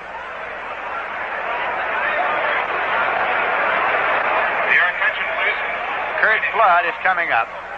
On the last play, Lou Brock is the runner at first. There are 2 men out. Cardinals did not score a run. Runners could not advance, of course, on the interference. No run scored as runners could not advance, and that information is being given to the fans. Kurt Flood is up now with 2 men out. The put-out goes to Hunt as Gagliano is out. Base is still loaded, and here is Warren Spahn's pitch. Swung on and line one hop to Klaus. He'll go to first base, and the side is out without a run having been scored. So in, top half of the 5th inning, the St. Louis Cardinals got no runs. They had 2 hits. There were no errors and 2 left. And the score at the end of 4.5 innings is the Cardinals nothing and the Mets nothing. You want to get better performance from your car? Listen to this. Tonight's game. A driving tip from Shell. How safe are your brakes? Why not test them right now while you're driving? You can in this easy on-the-spot road test, courtesy of your local Shell dealer. First, make sure you've got a clear road with nobody behind you. Repeat, nobody behind you. Drive at a good clip and apply your brakes with a nice, firm pressure. Car come to an even stop? Brake pedal feels solid, not soft and mushy? Congratulations, those brakes sound pretty good. But if your car pulled sharply to one side, or if your brakes chattered and complained while you were stopping, take no chances. Pull into your nearest Shell dealer. He can help you, whether you need a simple adjustment or new linings. He can also help you get good mileage with Super Shell gasoline. Super Shell with Platformate is specially blended by mileage experts. Super Shell in the clean white pump. The Cardinals did not score in the inning. They had the bases loaded and one man out, and the ground ball went to Hunt. It was a slow roller, and Gagliano was charged with interference. And when an interference call is made, batters or base runners return to the last base to which they were legally entitled at the time of the interference. So McCarver could not score from third. He was sent back, and Gibson was sent back to second. Brock became the base runner at first with two men out, the put out going to Hunt, and then Flood grounded out. Here's the pitch now to Swoboda in there for a call, strike one. So it was no runs, 2 hits, no errors, and 3 left for the Cardinals in the top of the fifth.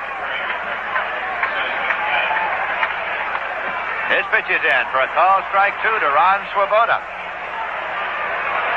He's been up one time, and Gibson struck him out. Mets have 2 hits off Gibson so far. He struck out 2, and he's walked none.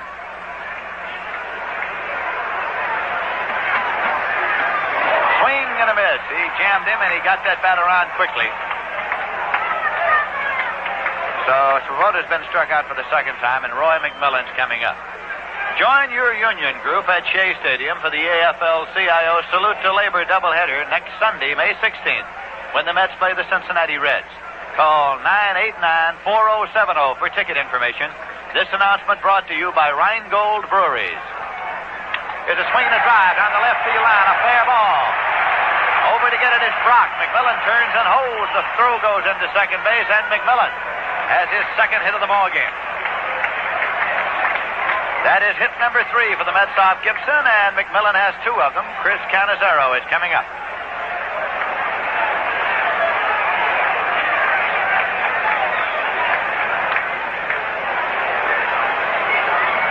Cardinals nothing and the Mets nothing, with the Mets batting in the bottom half of the 5th inning.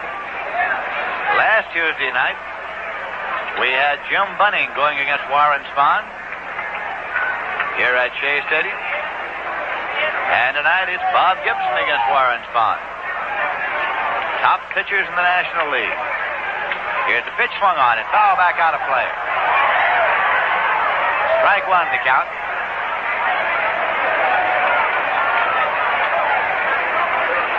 Spahn is kneeling in the on-deck circle for the New York Mets.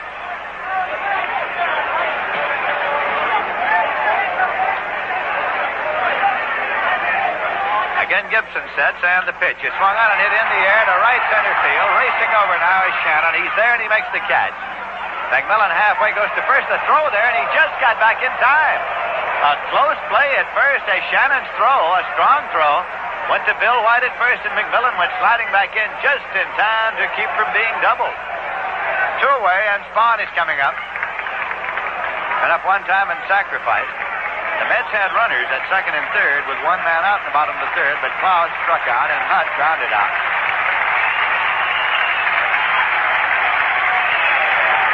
Warren Spahn at the plate, a left-hand batter.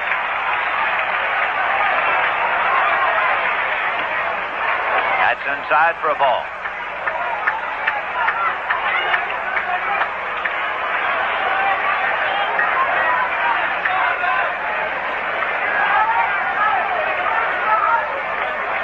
Gibson sets. 1-0 pitch, and it's high. Ball 2. In the National League at the end of 3 innings, the Phillies won. The Cincinnati Reds nothing. John Turris against Chris Short. At the end of 3 innings, the Pittsburgh Pirates won. The Milwaukee Braves nothing. Wade Blassingame against Don Cardwell. Houston at Los Angeles. Later start. Chicago at San Francisco. Latest start.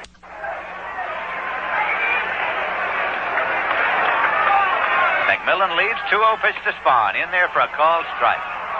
The end of 3 1/2, the Yankees 2 and Boston 1. Stottlemyre against Wilson. Yastrzemski homered in the 3rd with nobody on for Boston.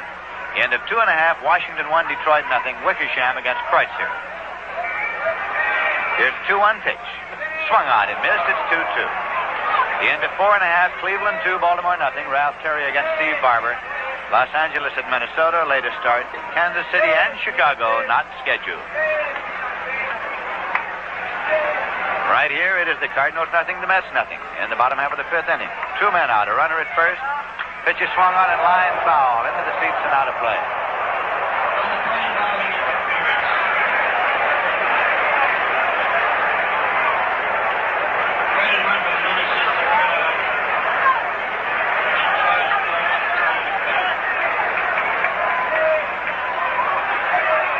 Now the pitch pitch is low for a ball.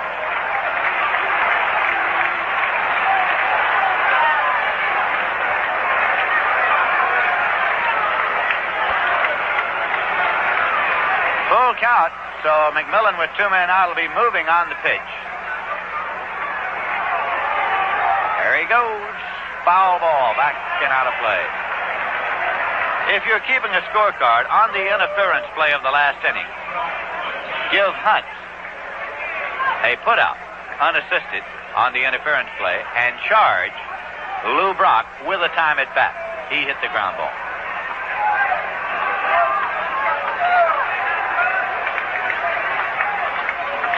Here's the payoff pitch, and it's inside. Ball 4, he walked it. That's the first walk issued by Bob Gibson. Check it, it's the second walk issued by Gibson. He walked Canizero in the 3rd inning. So it gives the Mets runners at first and second, 2 men out, and Bobby Klaus up.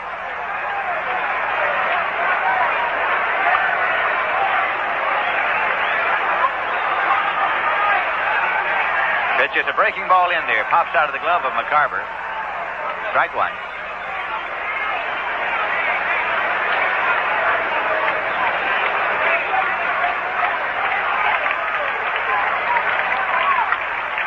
Gibson working off the stretch here. That's a line drive into right field, and it's going to be in there for a base hit. It's going all the way to the wall.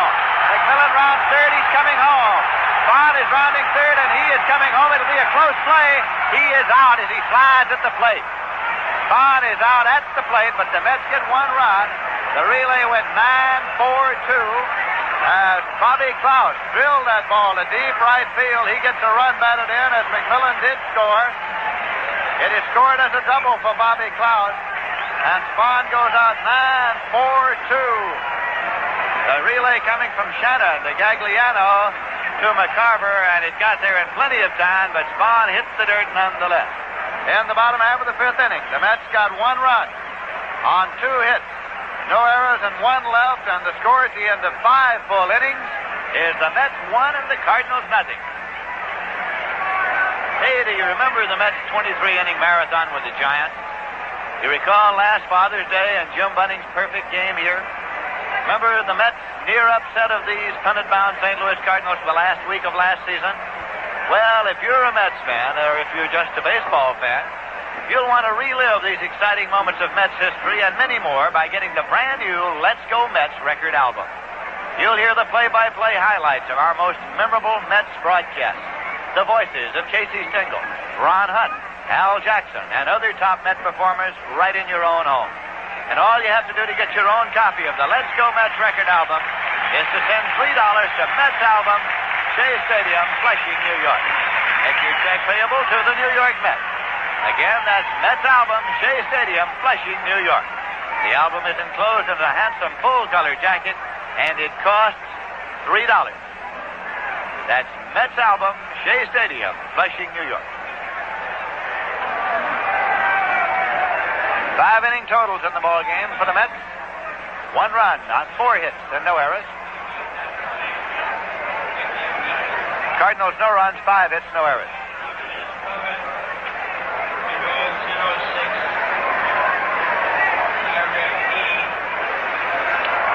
Ken Boyer is up to lead off now for the Cardinals.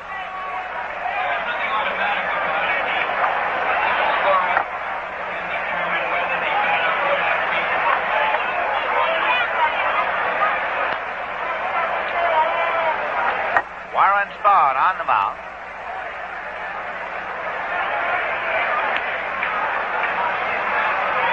And the pitch is swung on, hit on the ground, foul back at 3rd. There's action now in the Met bullpen. Gary Kroll is throwing. Warren Spahn had a little workout on the bases that time and had to hit the dirt coming in at the plate. So just as a precaution, the Mets have started Gary Kroll throwing in the bullpen. Mets lead by a score of 1-0. Pitch is low and away for a ball. 1-1 to Ken Boyer.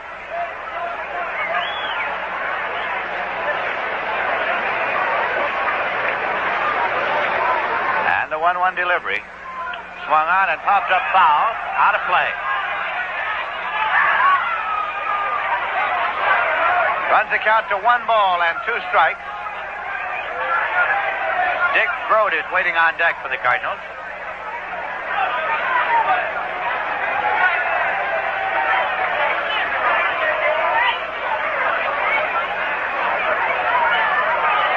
And the 1-2 pitch.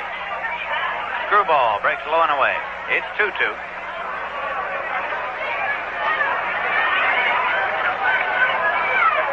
Charlie Smith at third for the Mets. Bobby Klaus at second.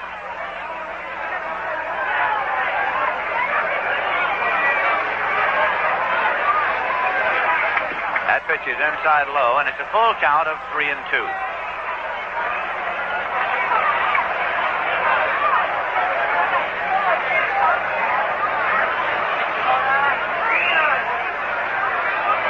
Now Spahn with the payoff pitch. Outside, he walked him. Third walk issued by Spahn.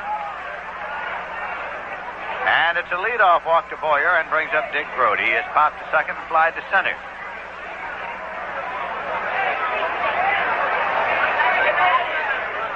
The Mets shade center fielder Ron Swoboda over toward right. They have Johnny Lewis way over toward the line because Dick Grote likes to take that ball to right field. One of the fine hit-and-run men in the game of baseball.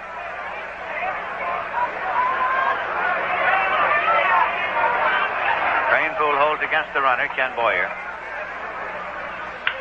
And it is full foul, back of third and out of play. Strike 1 to Dick Grote. Boyer back to the bag at first. Bill White has moved out to the on-deck circle now for the Cardinals.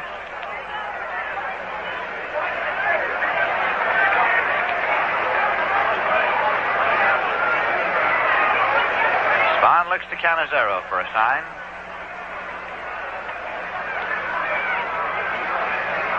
Pitch out, nothing on. Mets figured that just maybe Cardinals might be playing hit and run on that pitch, so Cannizzaro called for the pitch out. 1-1. Grote looks now for the sign.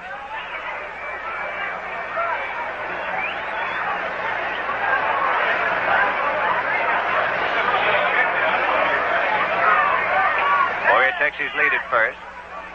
1-1 pitch and another pitch out and a throw down and not in time. Well, the Mets figured since they had called for one pitch out and it had gone 1-1 that perhaps the Cardinals then would put it on. So they called for another one. Now it's 2 balls and 1 strike.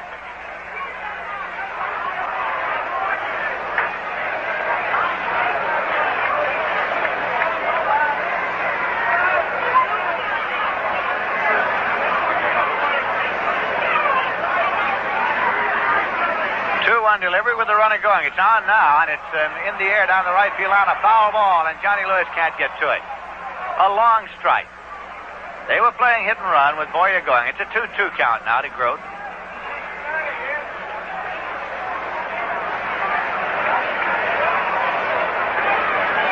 Grote's reading Joe Schultz's sign to see what they do on 2-2.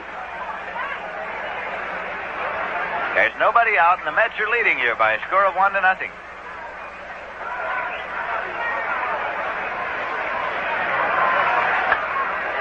Spahn is up and set. Here's the pitch, swung on, hit on the ground to third. Taken by Smith to Klaus for 1. The throw to first, the double play.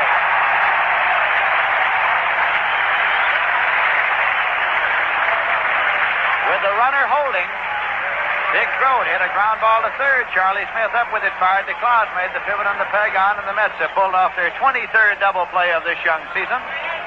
And Bill White is coming up. He has struck out swinging and lined out to second so far. White is a left-hand batter.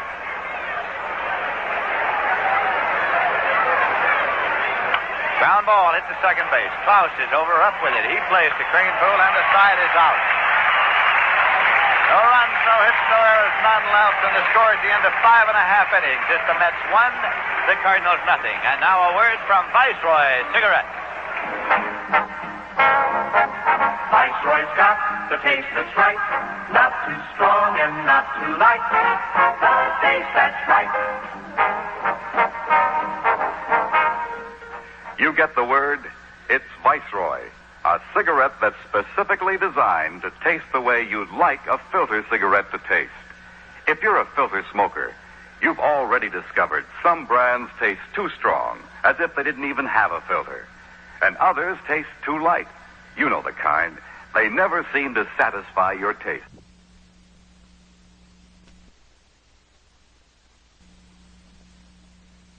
Why the General Electric station in Schenectady, 810 on your dial.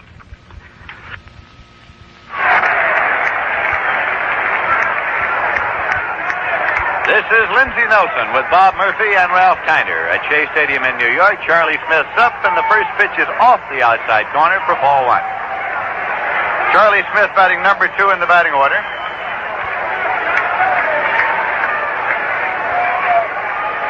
His first time up tonight. He's hitting 151. Here's a swing and a miss for strike one. 1-1 to the right-hand batter with Johnny Lewis on deck. The Mets 1 and the Cardinals nothing.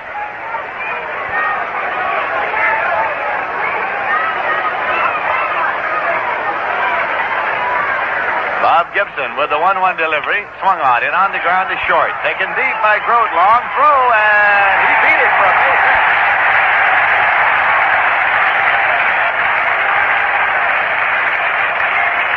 Charlie Smith legged out the base hit.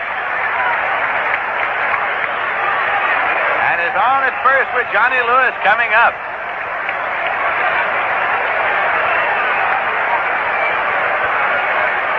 Lewis has grounded out and flied out so far.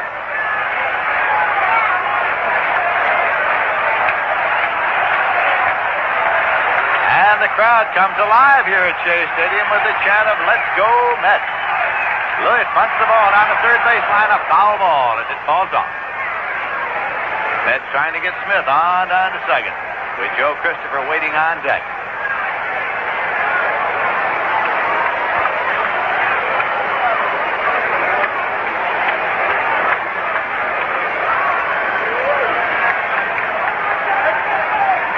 Mets now have 5 hits off Gibson.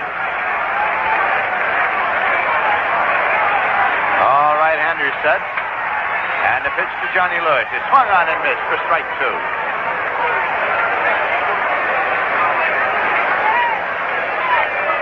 He took a rip at that one.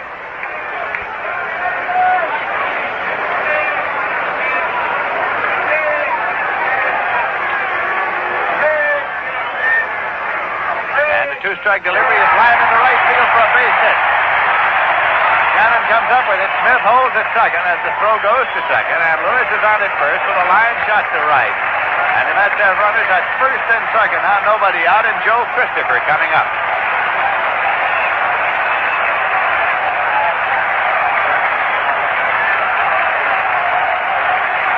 Christopher has grounded out and fouled out to first base so far.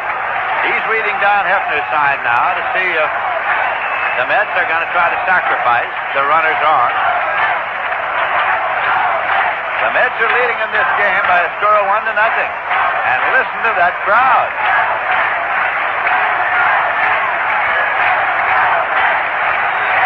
Bill White at first base, expecting the bunt, is way in on the edge of the grass, and Ken Boyer's in the cutout at third.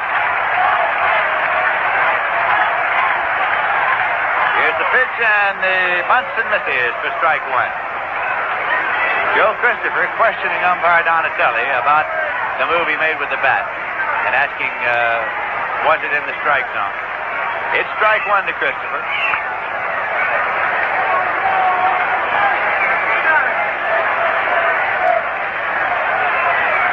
Cranepool is waiting on deck. White still in on the edge of the grass at first.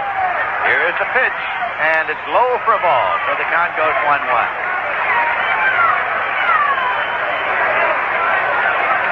Charlie Smith, the runner at second, and Johnny Lewis, the runner at first.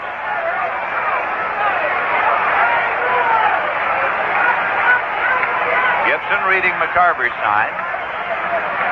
Runners lead first and second. The 1-1 pitch. He bunts it down the third base line. He makes Boyer feel it. You have to go to first. Gagliano takes the throw. Sacrifice moves the runners up, and the play goes 5-4. Charlie Smith moves to third. Johnny Lewis to second, and left-hand batter Ed Cranepool is coming up.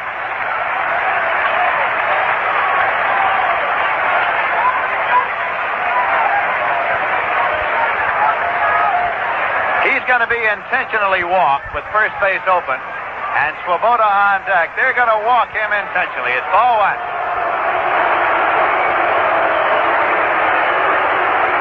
An intentional pass with first base open. All two to Cranepool. Ron Swoboda was called back there for a little instruction. He is bending over, looking into the dugout, and manager Casey Stengel is talking to Swoboda now.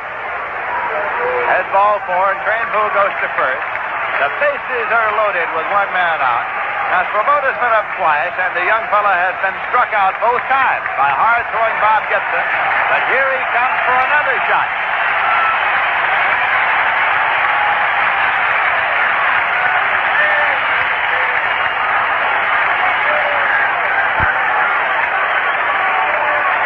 Swoboda is 20 years of age, and he hasn't faced many pitchers like Bob Gibson, who came into this game with a record of 5 wins and no losses.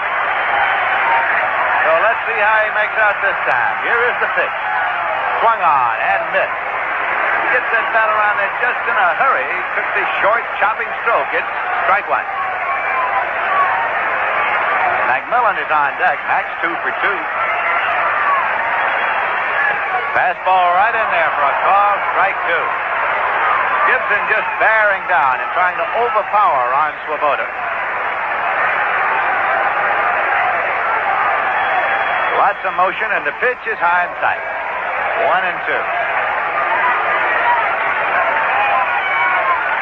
Charlie Smith at third. Johnny Lewis at second. Ed Cranepool at first. The 1-2 pitch. Missed, blown away. So it's 2-2 now to Swoboda.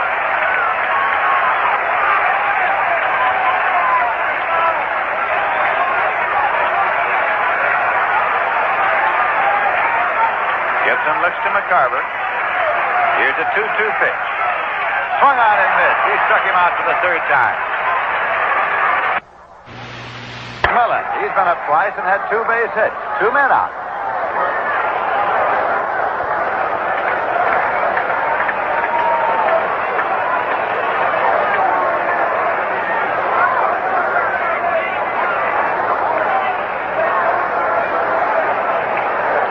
Gibson has struck out 4 men in this game. He has struck Swoboda out 3 times and Klaus once. Paid attendance here tonight, this Tuesday night, 24,519. Total in the ballpark, 25,390. A fine Tuesday night turnout at Shea Stadium in New York. Swing and a miss by McMillan at the plate.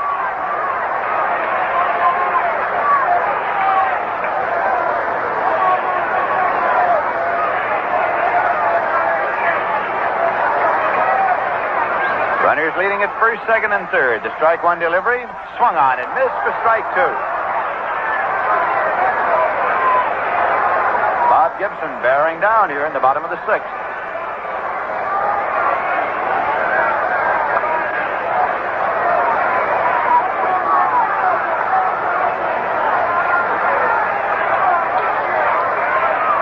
Gibson starts the motion. The 2-strike delivery. Swung on and lined into right field for a base hit.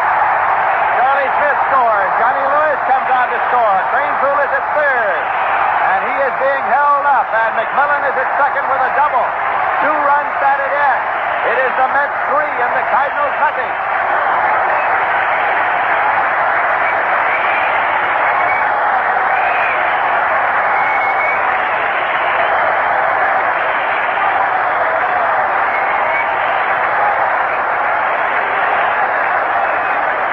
McMillan with his 3rd hit of the night. He is 3 for 3, a double to right center field, and 2 runs batted in. The Mets have Cranepool at third, McMillan at second, 2 men out, and Chris Canizero is up. He has walked and flied out to right field. The Mets 3 and the Cardinals nothing. Low and away for a ball.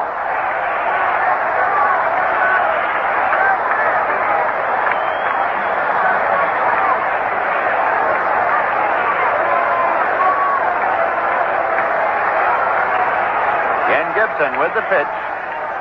Swung on and fouled off for strike one. It's 1-1.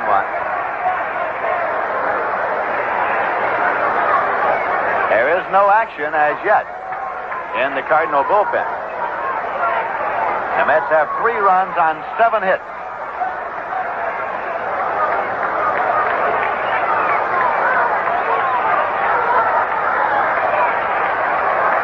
Here's a 1-1 delivery. Breaking ball high and tight. It's 2-1.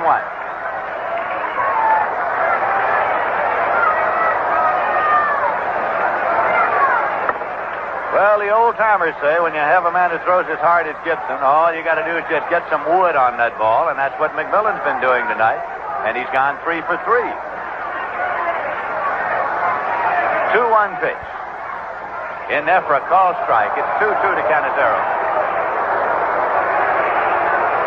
Warren Spahn is waiting on deck.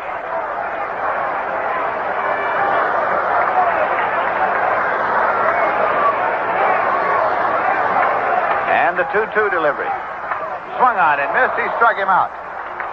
5 strikeouts in the game for Gibson so far, but the Mets, in the bottom of the 6th, picked up 2 runs on 3 hits, no errors, and 2 left. And the score at the end of 6 full innings is the Mets 3 and the Cardinals nothing. Bob Murphy will be along in just a moment to detail the play-by-play. Right now, here's a very sad French-Canadian song about a fellow who lost the key of his clarinet. Listen. J'ai perdu le dos de ma clarinette. J'ai perdu le dos de ma clarinette.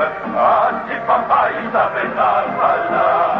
J'ai perdu le dos de ma clarinette is a song with the kind of humor French Canadians love. But one song leads to another, and the thirst that follows is no laughing matter. Prends un petit coup, c'est agréable. Prends un petit coup, c'est doux. Prends un gros coup, ça rend l'esprit malade.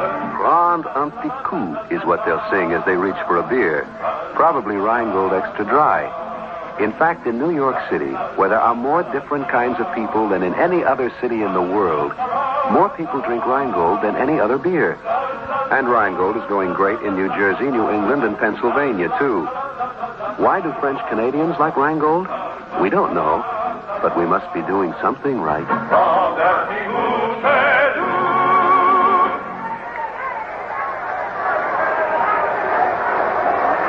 Now the 7th inning here at Shea Stadium, and Mike Shannon, the right fielder, will be up against Warren Spahn. Shannon 0 for 2 has been thrown out by the shortstop Roy McMillan and flied to center.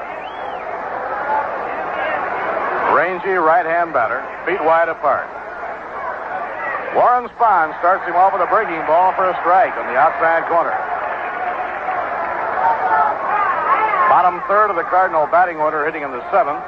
Nothing going in the St. Louis bullpen because Bob Gibson, the Cardinal pitcher, is a solid hitter.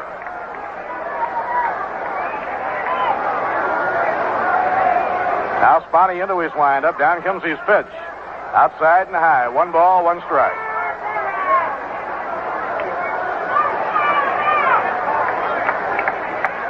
New York 3 runs, 7 hits, and no errors. St. Louis no runs, 5 hits, no errors.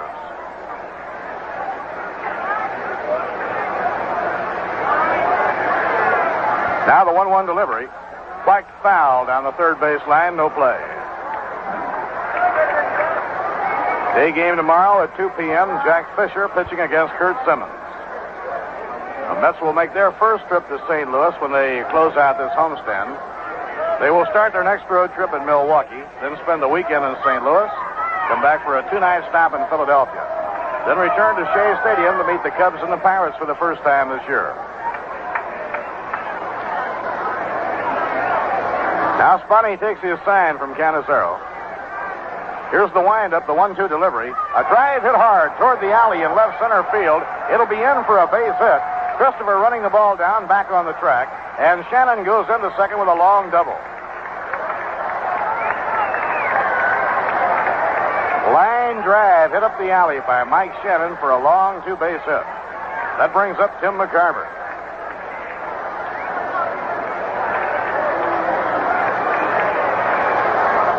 Tim McCarver has lined out to center and singled to right. 1 hit and 2 times at bat. Now Casey has right-hander Gary Kroll working in the New York Mets bullpen.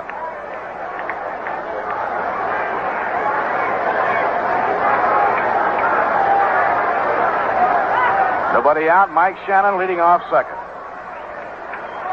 Warren Spahn delivers. He bunts the ball. Off the mound comes Spahn. The runner will hold at second. Thrown to first. He got him. Tim McCarver was trying to bunt for a base hit. Nobody in the ballpark was looking for a bunt. With St. Louis 3 runs behind.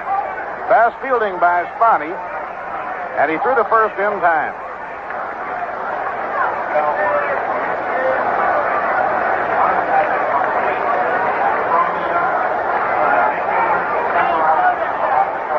We are getting the report on Ron Hunt now. We'll wait until we have the complete report to pass it along, but we can tell you now the news is not good. Now the pitch to Gibson, a swing and a miss, strike one. Ron Hunt suffered the shoulder injury in a collision with Bill Gagliano. There are many medical words, but you describe it as a separation in the left shoulder. And Ron will undergo surgery tomorrow. So it's been a costly blow for the New York Mets. Pitch to Bob Gibson, 1 ball and 1 strike. Ron Hunt, the Mets all-star second baseman, suffered a shoulder separation in the collision with Bill Gagliano. Ron will be operated on tomorrow. Dr. Peter Lamont, the Mets team physician, will not venture an estimate as to how long Ron will be out until after the operation. So it's a real jolt for the New York Mets. 1 ball, 1 strike on Bob Gibson. Now the pitch by Spahn. Strike, a screwball in the outside corner.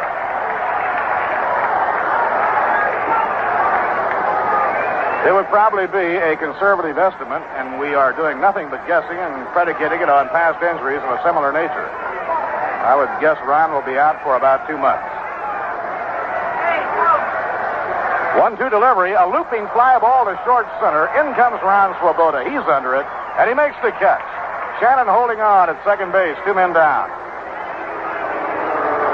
So Spahn, mighty tough in the clutch. Gibson was 2 for 2 as he came up, and Spahn gets him on a fly ball to short center.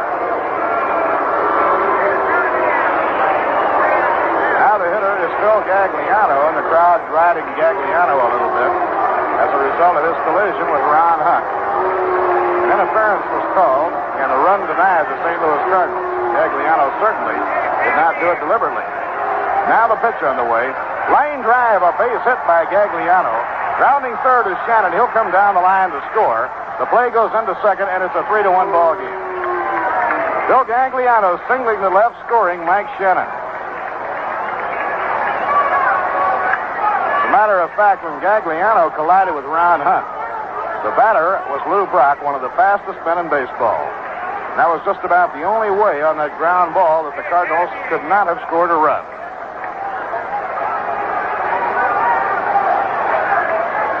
Now the hitter is Lou Brock. Lou has sacrificed, grounded out, reached on a fielder's choice as the result of the collision. Here's the pitch on the way. A swing and a miss, strike one.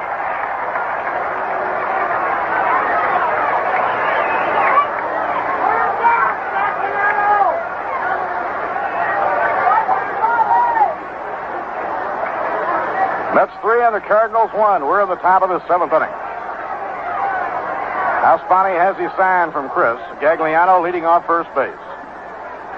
And the pitch on the way is inside. He has to step back a stride. 1 ball, 1 strike.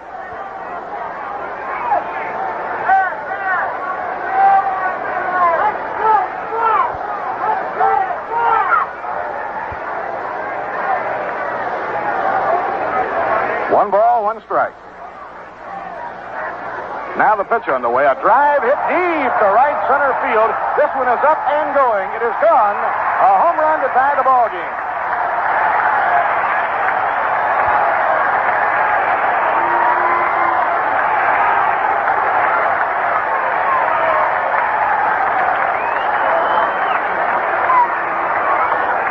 St. Louis has rallied to tie the ball game. Lou Brock hitting a tremendous home run to right center field.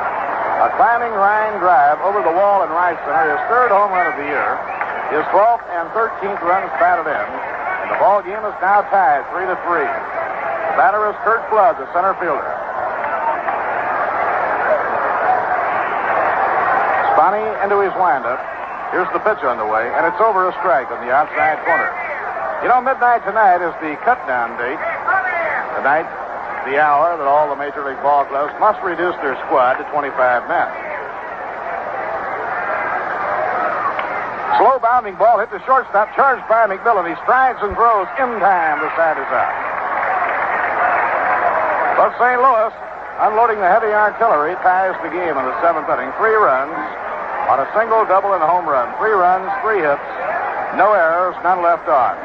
Seventh inning stretch time here at Shea Stadium. The crowd getting to their feet. The score at the end of 6 1/2. St. Louis 3 and the New York Mets 3.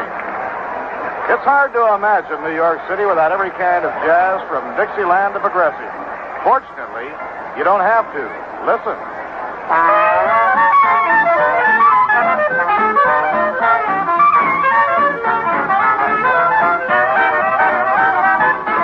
That's Backstreet Rag, a uniquely American sound. It came up the Mississippi out of New Orleans with the Negro jazzmen who played it to the world. But they didn't stop with Dixieland and the blues.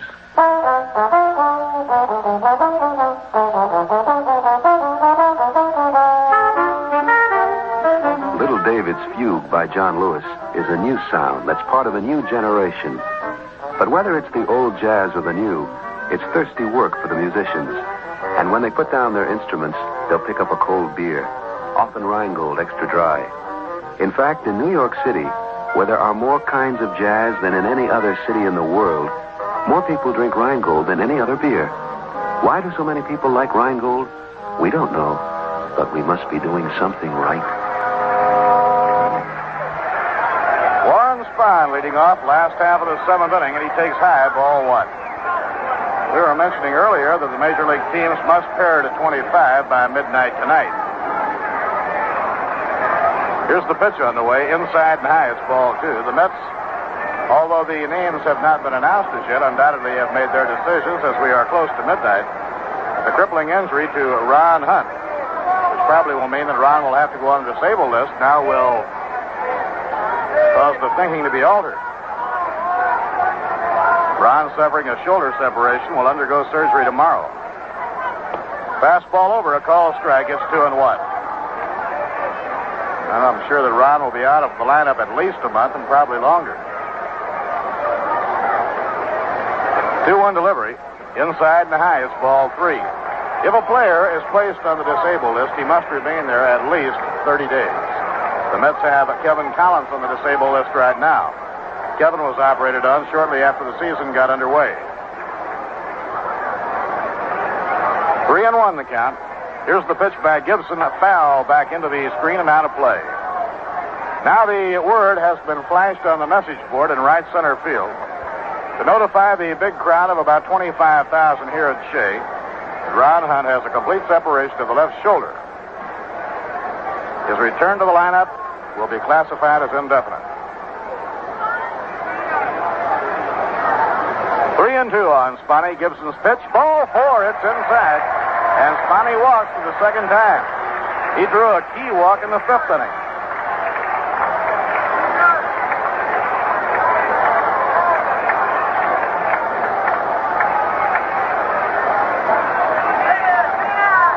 Bob Gibson now has walked 4, struck out 5, allowed 3 runs, given up 7 hits.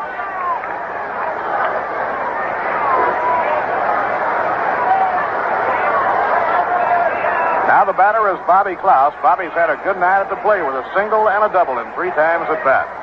Ken Boyer in close at third, looking for the sacrifice bunt. He's around to bunt. Doesn't offer. It's over. Strike 1.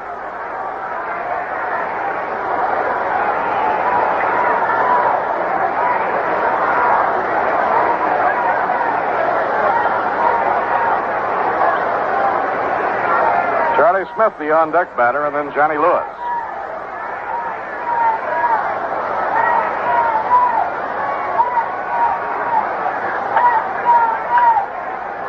Now the stretch. A pitch out, nothing was on. 1 ball, 1 strike on Bobby Klaus. So this certainly has been a hard luck year for one of the scrappiest players in the game, Ron Hunt. Ron was idled in spring training due to an injury to his right hand and had just gotten back in. A swing and a miss on a curve. 1 ball and 2 strikes.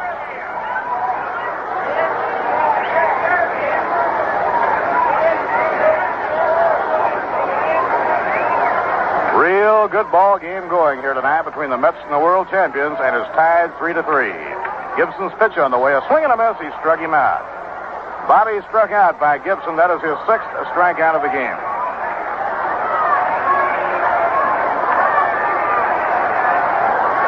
Now Charlie Smith coming up. Charlie beat on an infield hit to shortstop. His only time at bat in the 6th inning.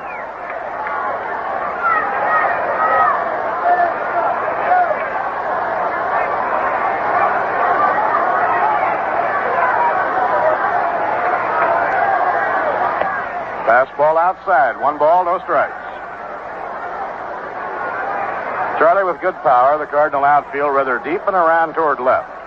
The wind tonight has been from left across toward right. Curve is foul tipped.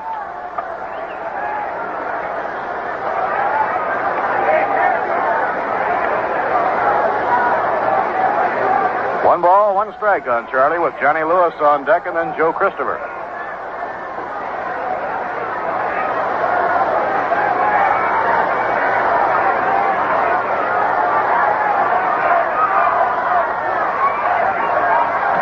Fastball, a strike on the outside corner. Now 1-2 on Charlie Smith.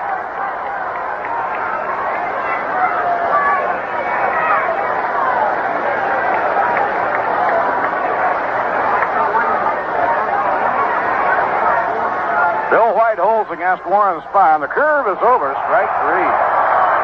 Smitty did not like the call. Now walks slowly away, and that's the 7th strikeout for Bob Gibson.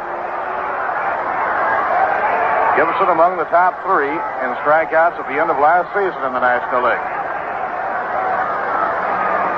Bob Veal of the Pirates with 250 won the strikeout championship. Gibson in 2nd place was only 5 behind him. Now Johnny Lewis up. Johnny has 1 for 3. And Gibson steps off holding Spahn. Spahn has really had a workout tonight.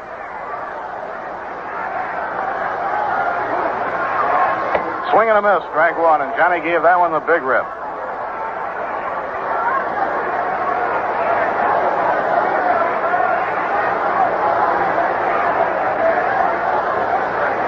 Now Bob Gibson in the stop position delivers to Johnny Lewis a breaking ball outside. 1 ball and 1 strike on Lewis. Johnny hit a line single into right field and later scored a run in the 6th inning. Prior to that, he flied deep to left and grounded out to 2nd.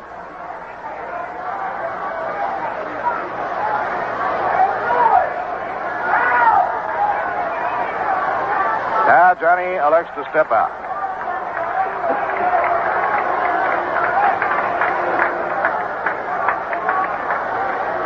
Warren Spahn grabs his lead off first. Here's the pitch to Lewis, a changeup.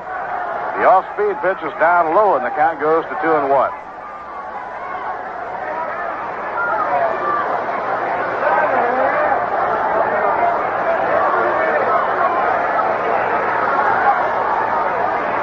Delivery, too high on a breaking ball. It goes to 3-1.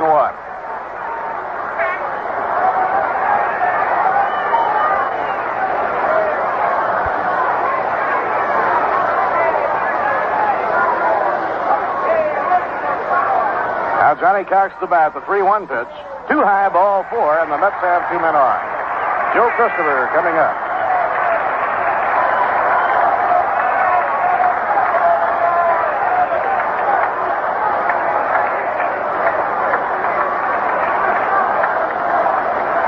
Walks given up by Bob Gibson. Now there are runners on 1st and 2nd, 2 men away, and the batter is Joe Christopher. Joe helped to build 2 runs with a beautiful sacrifice bunt in the last inning. He bunted down the 3rd baseline, advancing Charlie Smith and Johnny Lewis into scoring position. And later, Roy and McMillan doubled both men home. Now the pitch to Joe. Ground ball hammered to shortstop. Grotus up with it. Fires to 2nd. Force play on Lewis. The side is out. Ball hit hard by Joe Christopher. but within reach of shortstop Dick Grote. Side retired in the home seventh inning. No runs, no hits, no errors, 2 left on. Now 7 complete, and the score, the St. Louis Cardinals, 3 runs, 8 hits, and no errors. The New York Mets, 3 runs, 7 hits, no errors. In checking the scores of other games at Philadelphia tonight, the Cincinnati Reds, who will be here to open a 4-game series on Friday night, are leading the Philadelphia Phillies 3-1 after 5.5 innings. John Saturas for the Reds, Chris Short for Philadelphia, and Frank Robinson, the great slugger of the Reds, has a home run in that game, nobody on. Pittsburgh 1, Milwaukee nothing after 5. Wade Blassingame, a left-hander for Milwaukee. Right-hander Don Cardwell pitching for the Pirates. The Astros are at Dodger Stadium later tonight, and the Cubs later tonight play in San Francisco. In the American League, at the end of 6 innings at Fenway Park, the Yankees lead the Red Sox 4-1, and they have just made it 5-1. On Mickey Mantle's 6th home run of the year, it comes in the 7th inning, nobody on. For Mickey, that's 460 lifetime. Stottlemyre, the Yankee pitcher, early relieved Wilson. Washington 2, and Detroit nothing at the end of 4.5. Regan has replaced Wickersham, and Frank Kreitzer is on for Washington. And Willie Kirkland has just hit a 3-run homer in the last of the 5th inning. So now Washington has increased the lead over Detroit to at least 5-0. Cleveland 2, Baltimore nothing after 6.5. Ralph Terry for the Indians. Wally Bunker relieves Steve Barber in the 7th. The warm-ups at Minnesota, Dean Chance for the Angels and Dave Stigman for the Minnesota Twins. Well, fans, come and see the Mets play the Cincinnati Reds in the AFL-CIO Salute to Labor doubleheader next Sunday, May 16th. Call 989-4070 for ticket information. This announcement brought to you by Rheingold Breweries.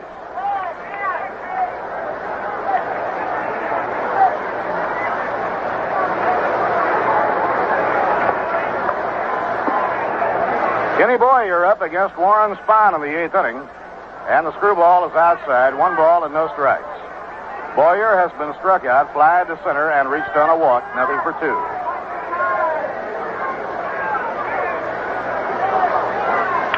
Ground ball hit deep down to third. Good play by Smith. The long throw, he got it.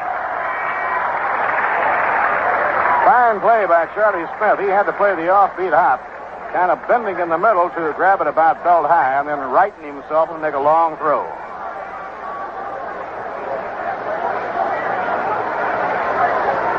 One away, nobody on in this tie battle. We're in the 8th inning, and the hitter is Dick Grote. Grote has popped to second, fly deep to center, and hit into a key double play. Now the pitch by Spahn. Just a little bit under the knees. 1 ball and no strikes.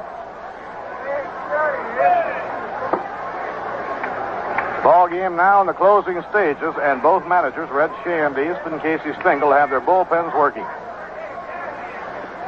Ball 2, 2-0. Knuckleball veteran Barney Schultz is warming up for St. Louis. In the bullpen for the New York Mets, Dennis Rybandt and Carl Willie. Carl Willie and Tug McGraw divided the pitching duties in the game against the Cadets at West Point yesterday. The Mets winning 8-0. And that, too, was a costly day because the grand old professor, Casey Stengel, suffered a broken wrist.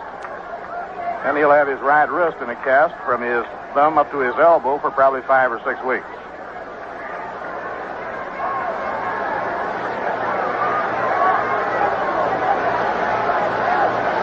Now Spahn goes over the head. The 2-0 delivery. A drive hit deep. It may go foul down the left field line. It's a foul ball. Breaking ball, pulled foul down the left field line, and the count 2-1. The Mets were out in front 3-0 at the end of 6. The Cardinals came back to score 3 in the 7th on a double by Shannon, a single by Gagliano, and a 2-run homer by Lou Brock.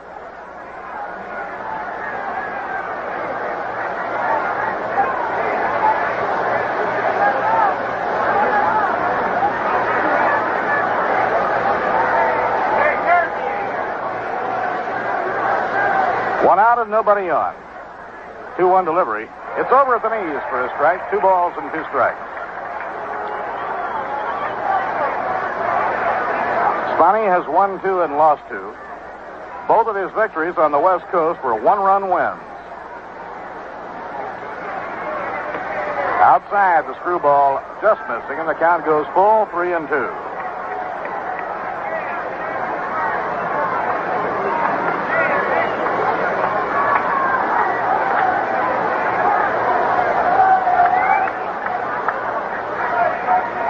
Now the payoff delivery.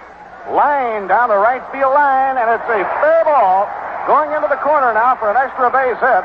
Lewis pursuing it. Grote is around second. He's flying toward third. There'll be no play. Slides in with a triple. Line shot hit down the right field line by right-hand batter Dick Grote. He's a right field hitting expert. And now the Cardinals have the potential lead run on third with one man out. And the ever-dangerous Bill White coming on to hit. That ball hit right on the right field line.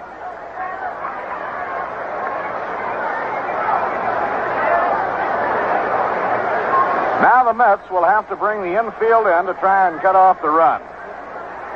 The game tied 3-3, and Bill White is the batter. We're in the 8th inning.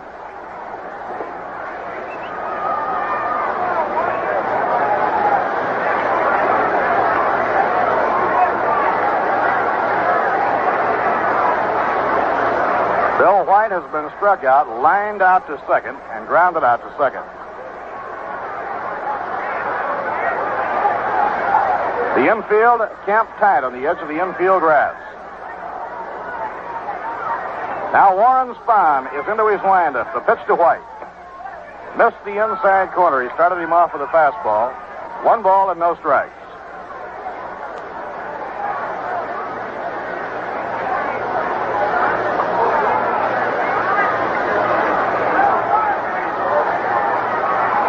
Outfield rather deep and around to right, but the infield pulled in with the runner on third, 1 down.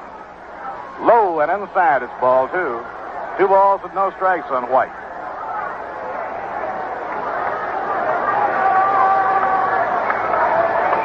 Bill had a slow start last year, and then he hit a ton from the All-Star break to the end of the year to help the Cardinals to the championship.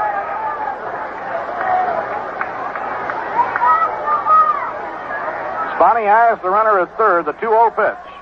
Ball 3. Canizaro bluffs the throw down to Charlie Smith at third. And now Warren has gone behind on White, 3-0. Right fielder Mike Shannon is the on-deck batter.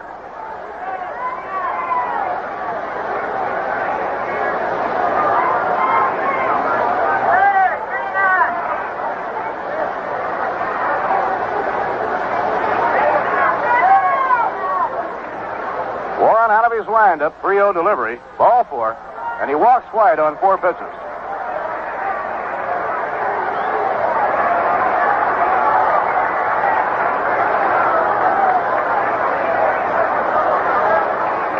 That is the 4th walk given up by Spahn. Now the Mets will play the infield halfway and hope for a shot at the double play that could press the button on the escape hatch. Shannon, a very fast man, not an easy man to double up. He's a pull hitter. The infield and the outfield play him around to left, with the infield set halfway. Now the stretch. The pitch to Shannon. Low and outside, ball 1. Spahn will be trying to make him hit the breaking ball, looking for that grounder.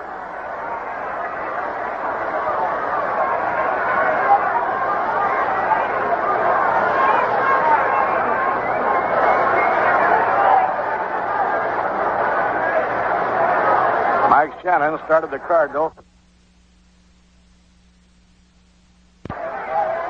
Now the pitch on the way. Knee-high strike. 1 ball, 1 strike.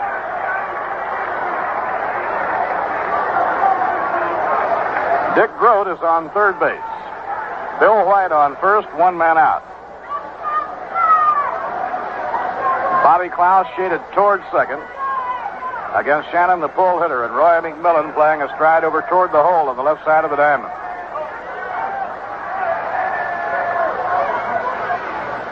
In the dirt, blocked by Canizaro. Chris keeps the ball in front of him. No advance in the count, 2-1.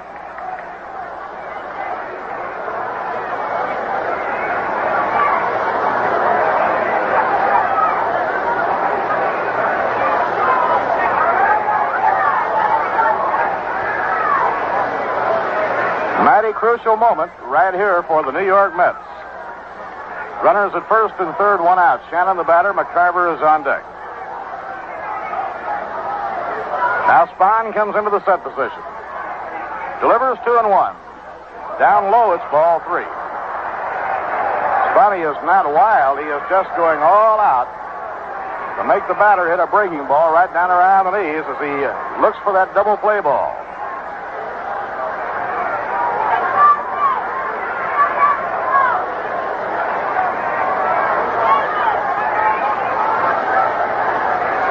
Now it's 3-1 on Shannon.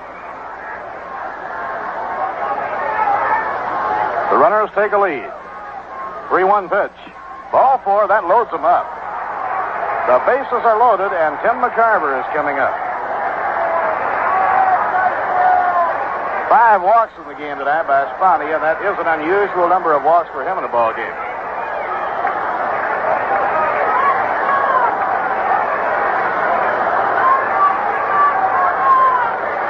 Prior to this ball game tonight, if you can imagine it, Spahn had walked only 3 men in 41 innings. Tonight, Warren now has walked 5. Mighty troublesome situation. The bases loaded, 1 out. McCarver is the batter. Sidearm delivery. Squibbler foul off to the right. No play. It's strike 1 on Tim McCarver.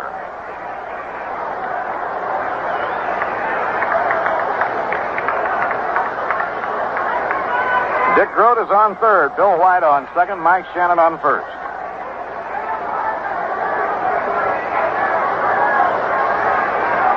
Tim McCarver has lined to center, singled to right, and fouled out on a bunt attempt. He was bunting for a base hit.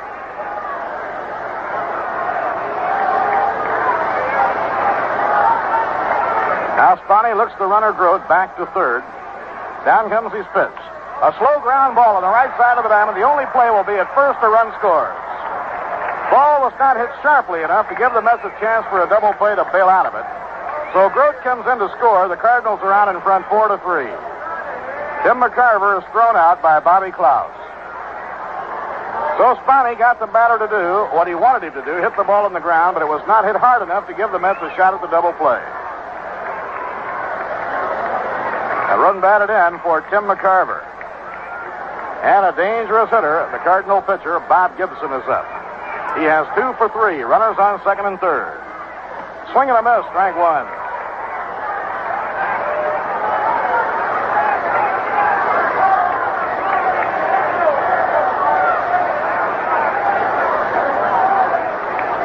Bill White is on third. Mike Shannon on second. 2 men out. St. Louis in front 4-3 as Spahn swings out of his windup. Now the pitch. Foul ball back over our broadcasting booth and out of play. But now Spahn with a 2-strike count on Gibson.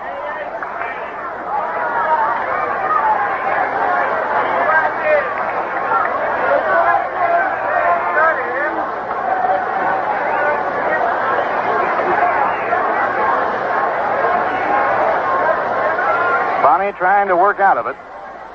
Glances the lead runner back at third. Now goes over the head. And the pitch to Gibson is a pop-up into short left. Back goes McMillan. Back he goes. Back he goes.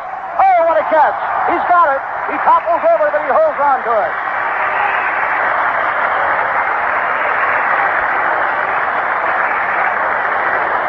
Somersaulting catch by Roy McMillan on the bid for a Texas League base hit. A pop fly into short left field, almost beyond the reach of Roy.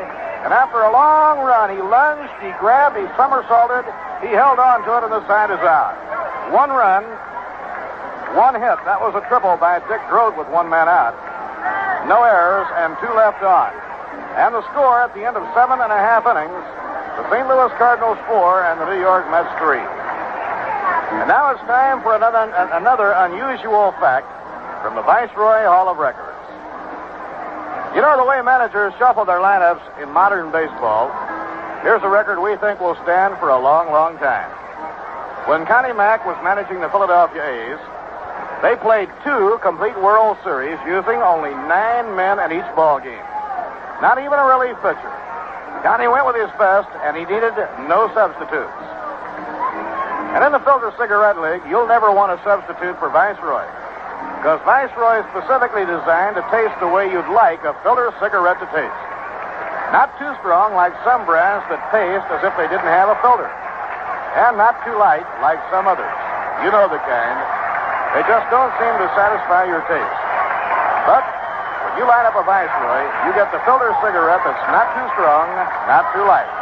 Viceroy's got the filter for the taste that's right. Viceroy's got the taste that's right.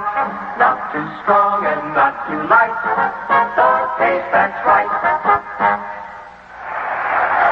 Eddie Cranebowl leading off the last of the eighth inning, hits one off the bat handle, a blooping drive into short left for a base hit. That ball landed just about where the one McMillan caught to retire the Cardinals. The one hit by Cranebowl did not have any height to it. It was kind of a soft line drive. So Eddie Cranebowl is on, nobody out. The batter is Ron Swoboda. This has been by far and away the toughest night for young Ron. He's been up 3 times and been struck out 3. He tries. 810 on your dial, Schenectady, New York. Your New York Mets station.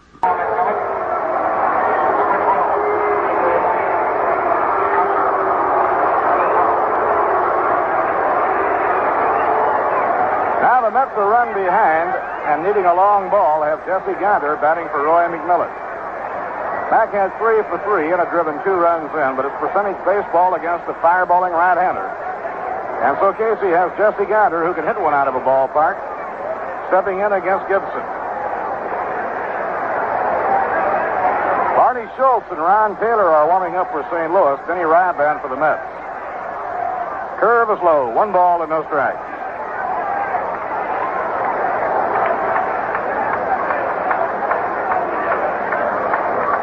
Gibson, a fast worker on the mound.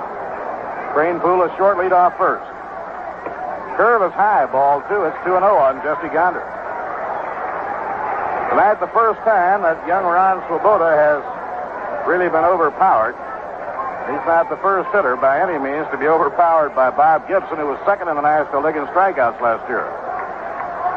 Too high, ball 3, and he really buzzed that one.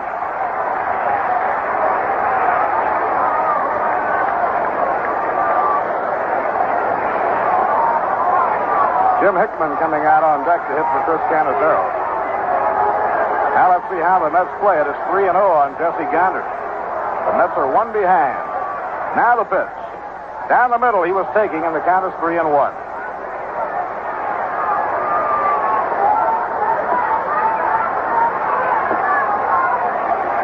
3 balls and a strike on Jesse Gonter. Bill White holding against Ed Cranebowl. Here's the pitch on the way. Foul ball whacked back upstairs and out of play. Now it's 3-2.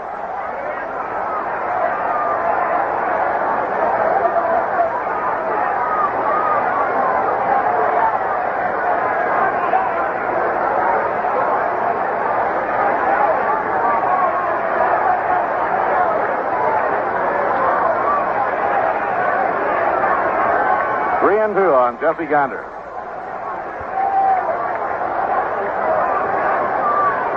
Now Jesse gets out of the batter's box to get a handful of dirt.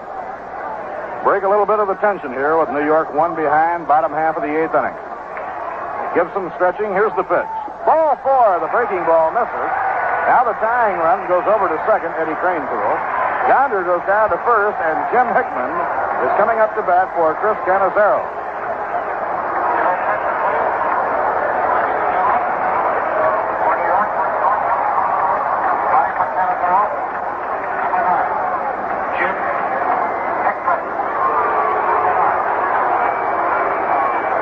Cowan is coming in the ball game as a runner for Eddie Cranebowl.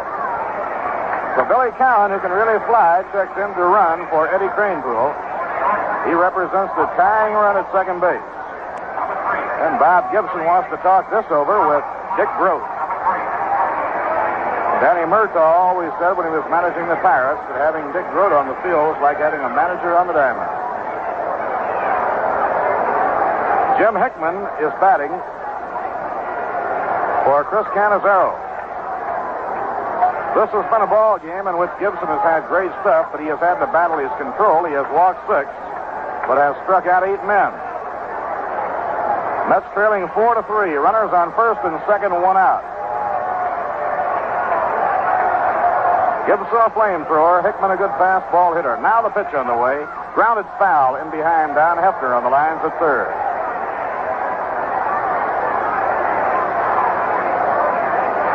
Big gathering here at Shea, hoping to be able to come up with that roar if the Mets can deliver a base hit to get Cowan around. Cowan turned in one of the finest individual performances in helping the Mets to win the second ball game on Sunday the Mets fans have ever seen. He made a remarkable catch to save the ball game. He also, as a pinch hitter, doubled home a run, and it was a key run.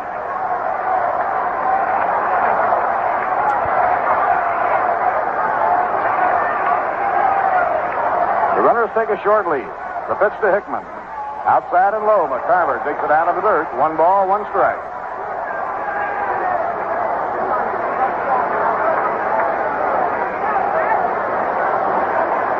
Warren Spahn kneeling in the on-deck circle.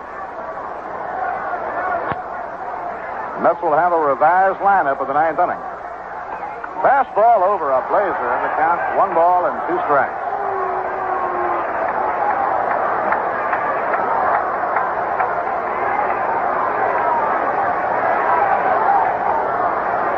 Now Gibson is working in front on the count. It's 1 ball and 2 strikes on bench batter Jim Hickman. Down comes the pitch. Foul ball. Back to the crowd. There'll be no play. Count remains the same.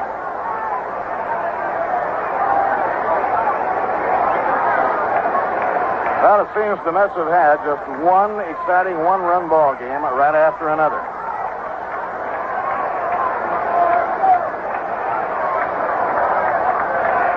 Now Gibson delivers 1 and 2. Straight 3 call. Hickman is caught looking at a fastball on the outside corner. That's the 9th strikeout in the ball game. Danny Napoleon now is coming out to hit for Warren Spahn. Gibson has his 9th strikeout. Danny Napoleon, the first-year player from Trenton, New Jersey, is coming out to hit against Gibson. The Cardinals gather at the mound because they have never seen Danny Napoleon in a regular season ball game. They did see him during the spring. Mets and Cardinals played 5 games in the area of St. Petersburg. So manager Red Shandich goes to the mound to be sure that the Cardinals remember this young fellow from the games down south.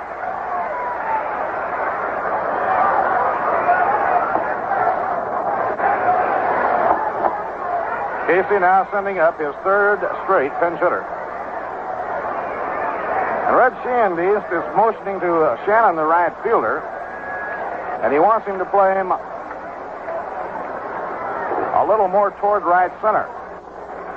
So now Shannon is moving over toward right center against Danny Napoleon, which is quite a tribute to Danny against one of the hardest throwers in baseball. Red figures his bat is fast enough to get around. Now the stretch. Pitch to Napoleon. Swing and a miss. Strike 1. Gibson has won 5 and lost none. He's had 3 shutouts and 5 victories.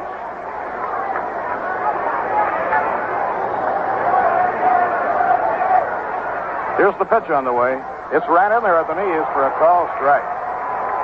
So now Danny Napoleon will have to really battle Gibson out in front of him with a 2-strike count.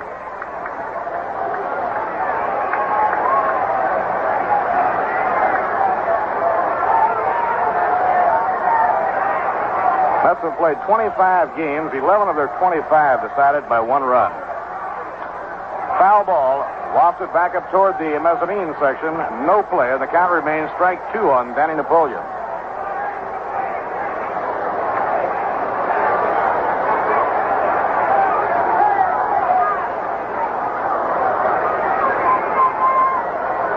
Gibson ready, the 2-strike pitch. And it's a high fly ball to center field. Center fielder Kurt Flood is under it. He taps the glove and puts it away the side to side. Well, Napoleon flies to center after falling behind on a 2-strike pitch, and the side is out in the 8th inning. No runs, 1 hit, no errors, 2 left on. At the end of 8 innings, the score, the St. Louis Cardinals 4 and the New York Mets 3. Day game tomorrow between New York and St. Louis with Jack Fisher pitching against Kurt Simmons. Thursday, an open date. Friday night, the Reds are here starting a 4-game weekend series. Tickets on sale at the advanced sale window here at Shea Stadium, in Midtown Manhattan, in the Long Island Railroad waiting room at Penn Station, at Grand Central Terminal at the foot of the 42nd Street and Vanderbilt Avenue ramp. The Mets also have tickets available and on sale at Macy's, in the Walt Whitman Shopping Center in Huntington. And reservations for box and reserve seats can be made at all Howard Clothes stores in the greater New York area.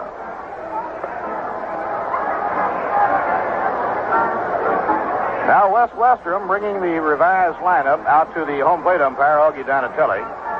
Jim Hickman is now playing first base.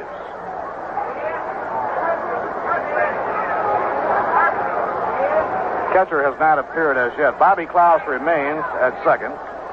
Charlie Smith will now be playing short. Danny Napoleon will be at third. Denny Rybant is coming on to pitch, and Jesse Gonder will be behind the plate. So it's a completely revised infield for the New York Mets as we go to the ninth inning.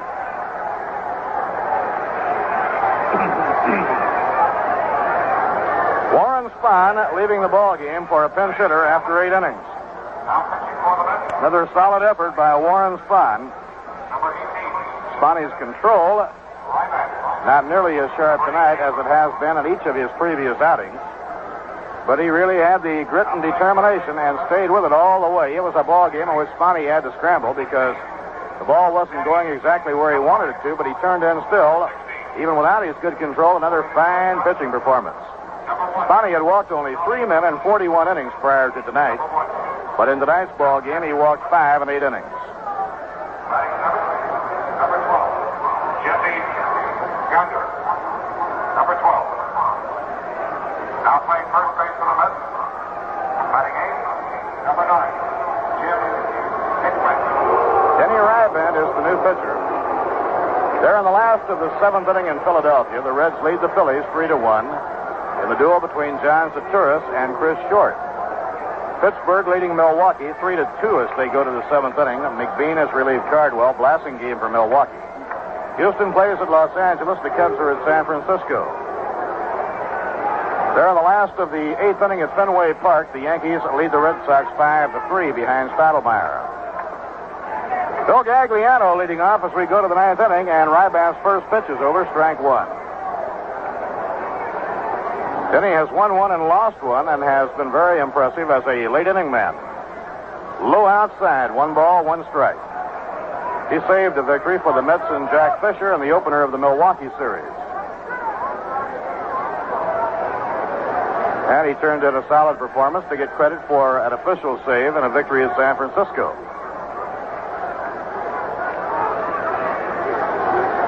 Gagliano had one of the big hits for the Cardinals in the 7th inning. It's over for a call strike. 1 ball and 2 strikes. Washington leads Detroit 5-0 after 5.5 behind Frank Kreitzer. Cleveland 2, Baltimore 1 as they go to the 9th in Baltimore. Bell has relieved Terry. Swing and a miss. He struck him out. Denny Rybant fans Phil Gagliano.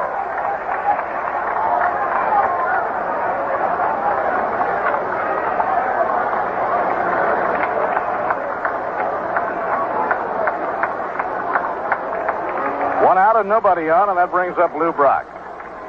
Brock's 3rd home run of the year, a line drive to deep right center with a man on, was a big blow for St. Louis in the 7th inning. It tied the game 3-3. Just inside, 1 ball, no strikes. The Cardinals went out in front for the first time in the ball game in the 8th inning when Dick Groat tripled to right field with 1 man out. He later came in to score on a ground ball hit to second by Tim McCarver. Ball 2 outside and low, 2-0.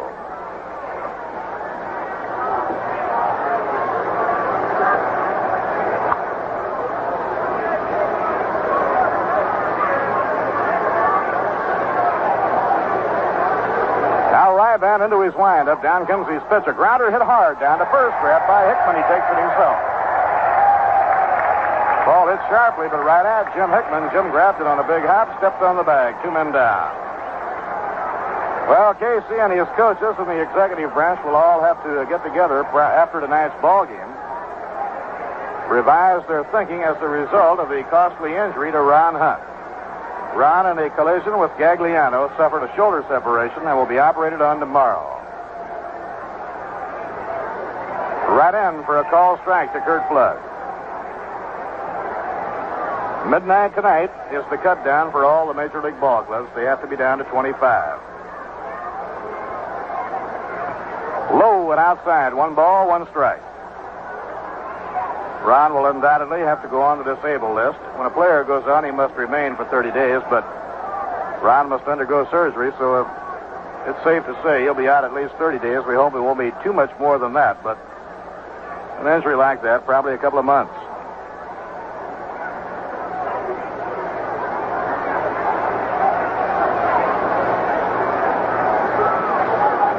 One ball, 1 strike on Curt Flood. Curt has 1 for 3. Rybank's 1-1 delivery. Under the knees, 2 balls and a strike.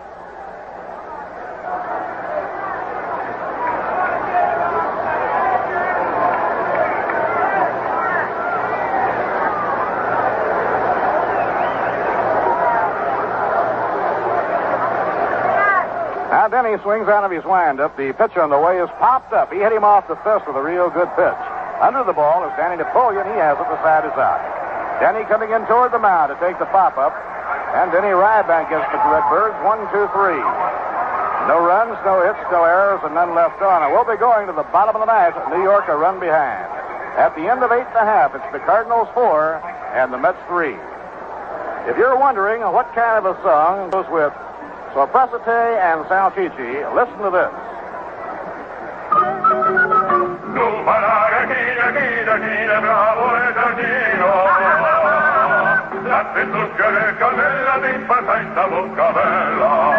Come facete mamita is sure to be sung when Italian Americans get together, and spicy pizza rustica will be served.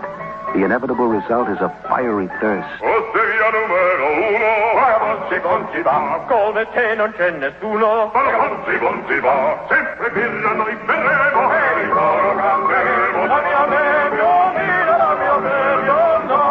This song brings on the beer, probably Rheingold. In New York City, where there are more Italians than in Naples, more people drink Rheingold Extra Dry than any other beer. And Rheingold is going great in New Jersey, New England, and Pennsylvania, too. Why do Italian Americans like Rheingold? We don't know, but we must be doing something right.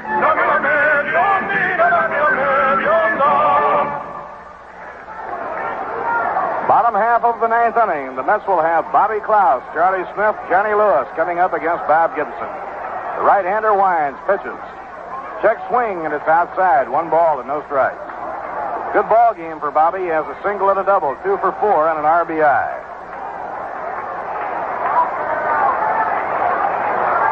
Mets have 3 runs, 8 hits off Gibson. Fastball, a strike on the outside corner. 1 ball, 1 strike.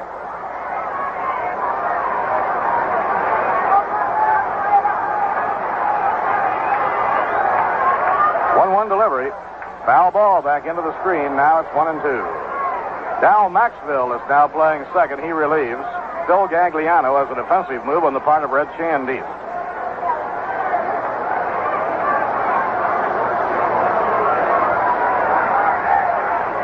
Pitching 1 and 2. A line drive, a base hit to left, and the tying run is on with nobody out. Bobby has his 3rd hit of the ball game. That'll bring up Charlie Smith, and while we're waiting for Charlie, we'll pause for station identification. This is the New York Mets Baseball Network. And this is your voice of the Mets in the Northeast, 810 on your dial, WGY, the General Electric station.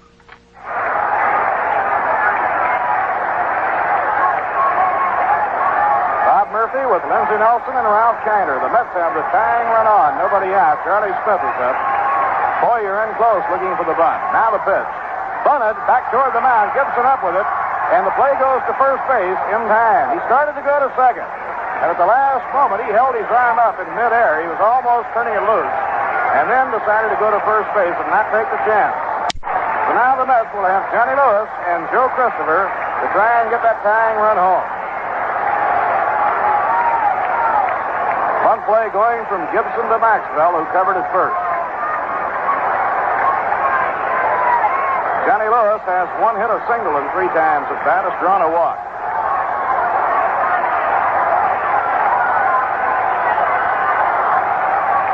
Now Gibson slowing the pace down a little bit for the first time. Comes to the set position. Delivers a high foul fly hit down the right field line. There'll be no play. Don Hefner on the coaching lines at third thought that Gibson had balked on the play.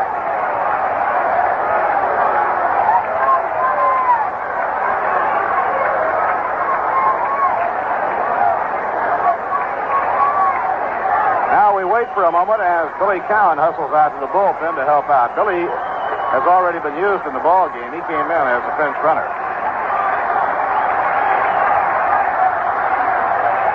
Hawk Taylor and Yogi Berra, all that remains of the bench for the New York Mets. Here's the pitch. Outside, 1 ball, 1 strike. And the Hawk is coming in now. Billy Cowan went out to take over his work in the bullpen, and the Hawk is coming in.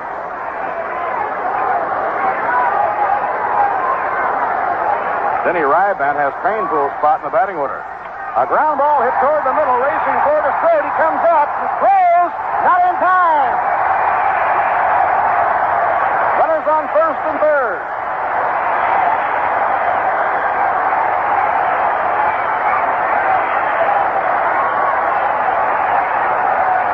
A base hit for Johnny Lewis.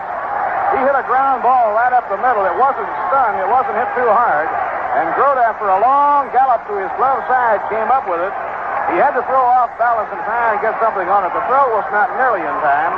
And the Mets have runners at first and third. Bobby Klaus moving over to third, and Joe Christopher coming up. Runners at first and third. That was the 10th hit of the ball game for New York, and this big crowd standing. Christopher 0 for 3.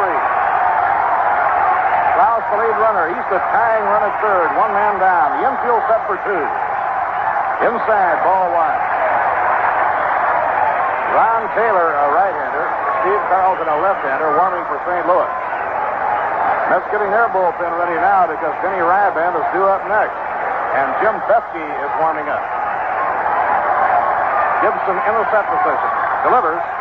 A swing and a miss on a breaking ball. 1 ball, 1 strike on Joe Christopher. One thrill stacked right on top of another. Runners at first and third, 1 man out. Cardinals have the infield at double play depth. The outfield just about straight away. Now Gibson set. The 1-1 pitch. A ground ball hit the shortstop. Grote pitched the second 1. Maxwell the first. Double play. The ball game is over. Joe Christopher's ground ball to Dick Grote is turned into a game-winning double play by veteran shortstop Dick Grote, and the Cardinals win a thriller by a score of 4-3.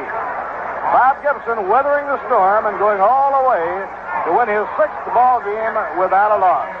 In the 9th inning, as the Mets threw a king-size scare into the World Championship Redbirds, for New York, no runs, 2 hits, no errors, and 1 left on. So the big crowd of nearly 25,000 almost limp now as they head toward the exit to Shea Stadium. The Mets have just played their 12th ball game, decided by 1 run, in only their 25th ball game of the young baseball season. This was a game in which the Mets went out in front by a score of 1-0 when they got the game's first run in the 5th inning. When Roy McMillan got the second of his 3 hits, Warren Spahn drew the first of his 2 walks, and Bobby Klaus doubled to right center field, driving home the first run, his base hit scoring Roy McMillan. The Mets made it 3-0 in the 6th inning on base hits by Charlie Smith and Johnny Lewis. A good sacrifice by Joe Christopher moved the runners up, and Roy McMillan's double to right center field drove in both Charlie Smith and Johnny Lewis. That made it 3-0. The Cardinals came right back in the 7th inning to tie up the ball game. Mike Shannon doubled to left center leading off. Phil Gagliano singled to left, scoring Mike Shannon, and Lou Brock hit his 3rd home run of the year, a drive to right center, scoring 2 runs to tie the game 3-3. The Cardinals got the winning run in the 8th inning when Dick Grote tripled with a line drive that hit right on the line going down the right field line. He came in to score on a slow hit ground ball on the right side of the diamond by Tim McCarver. McCarver was thrown out. The ball was not hit sharp enough to give the Mets a chance to go for 2 and get out of the inning. And so the Redbirds win a real thriller, with Bob Gibson going all the way to win his 6th game of the year without a setback. The losing pitcher, and he pitched well once again in a real thriller, Warren Spahn. Spahn has been in one-run decision right after another. So Warren now has won 2 while losing 3. The line score, St. Louis, 4 runs, 9 hits, no errors. They left 8. For the New York Mets, 3 runs. There were 10 hits, no errors, and the Mets had 9 left on.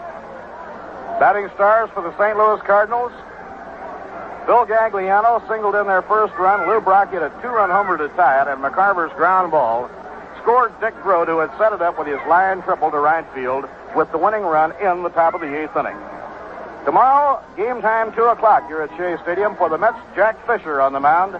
For the St. Louis Cardinals, it will be Kurt Simmons. For those of you who may have joined us late, this could be and has been a very costly victory for the New York Mets. For in the 5th inning of the ball game, with Phil Gagliano racing from first towards second and Ron Hunt racing in to field a ground ball hit by Lou Brock, Gagliano and Hunt collided, and Ron suffered a separation of the left shoulder, will undergo surgery tomorrow. That means that Ron will undoubtedly and unfortunately be out of the lineup probably for about 2 months. It also means the Mets must revise their thinking insofar as reducing their squad to 25 men, which is required of all Major League ball clubs by midnight tonight. So that's the story on the ball game. The final score once again, the St. Louis Cardinals 4 and the New York Mets 3.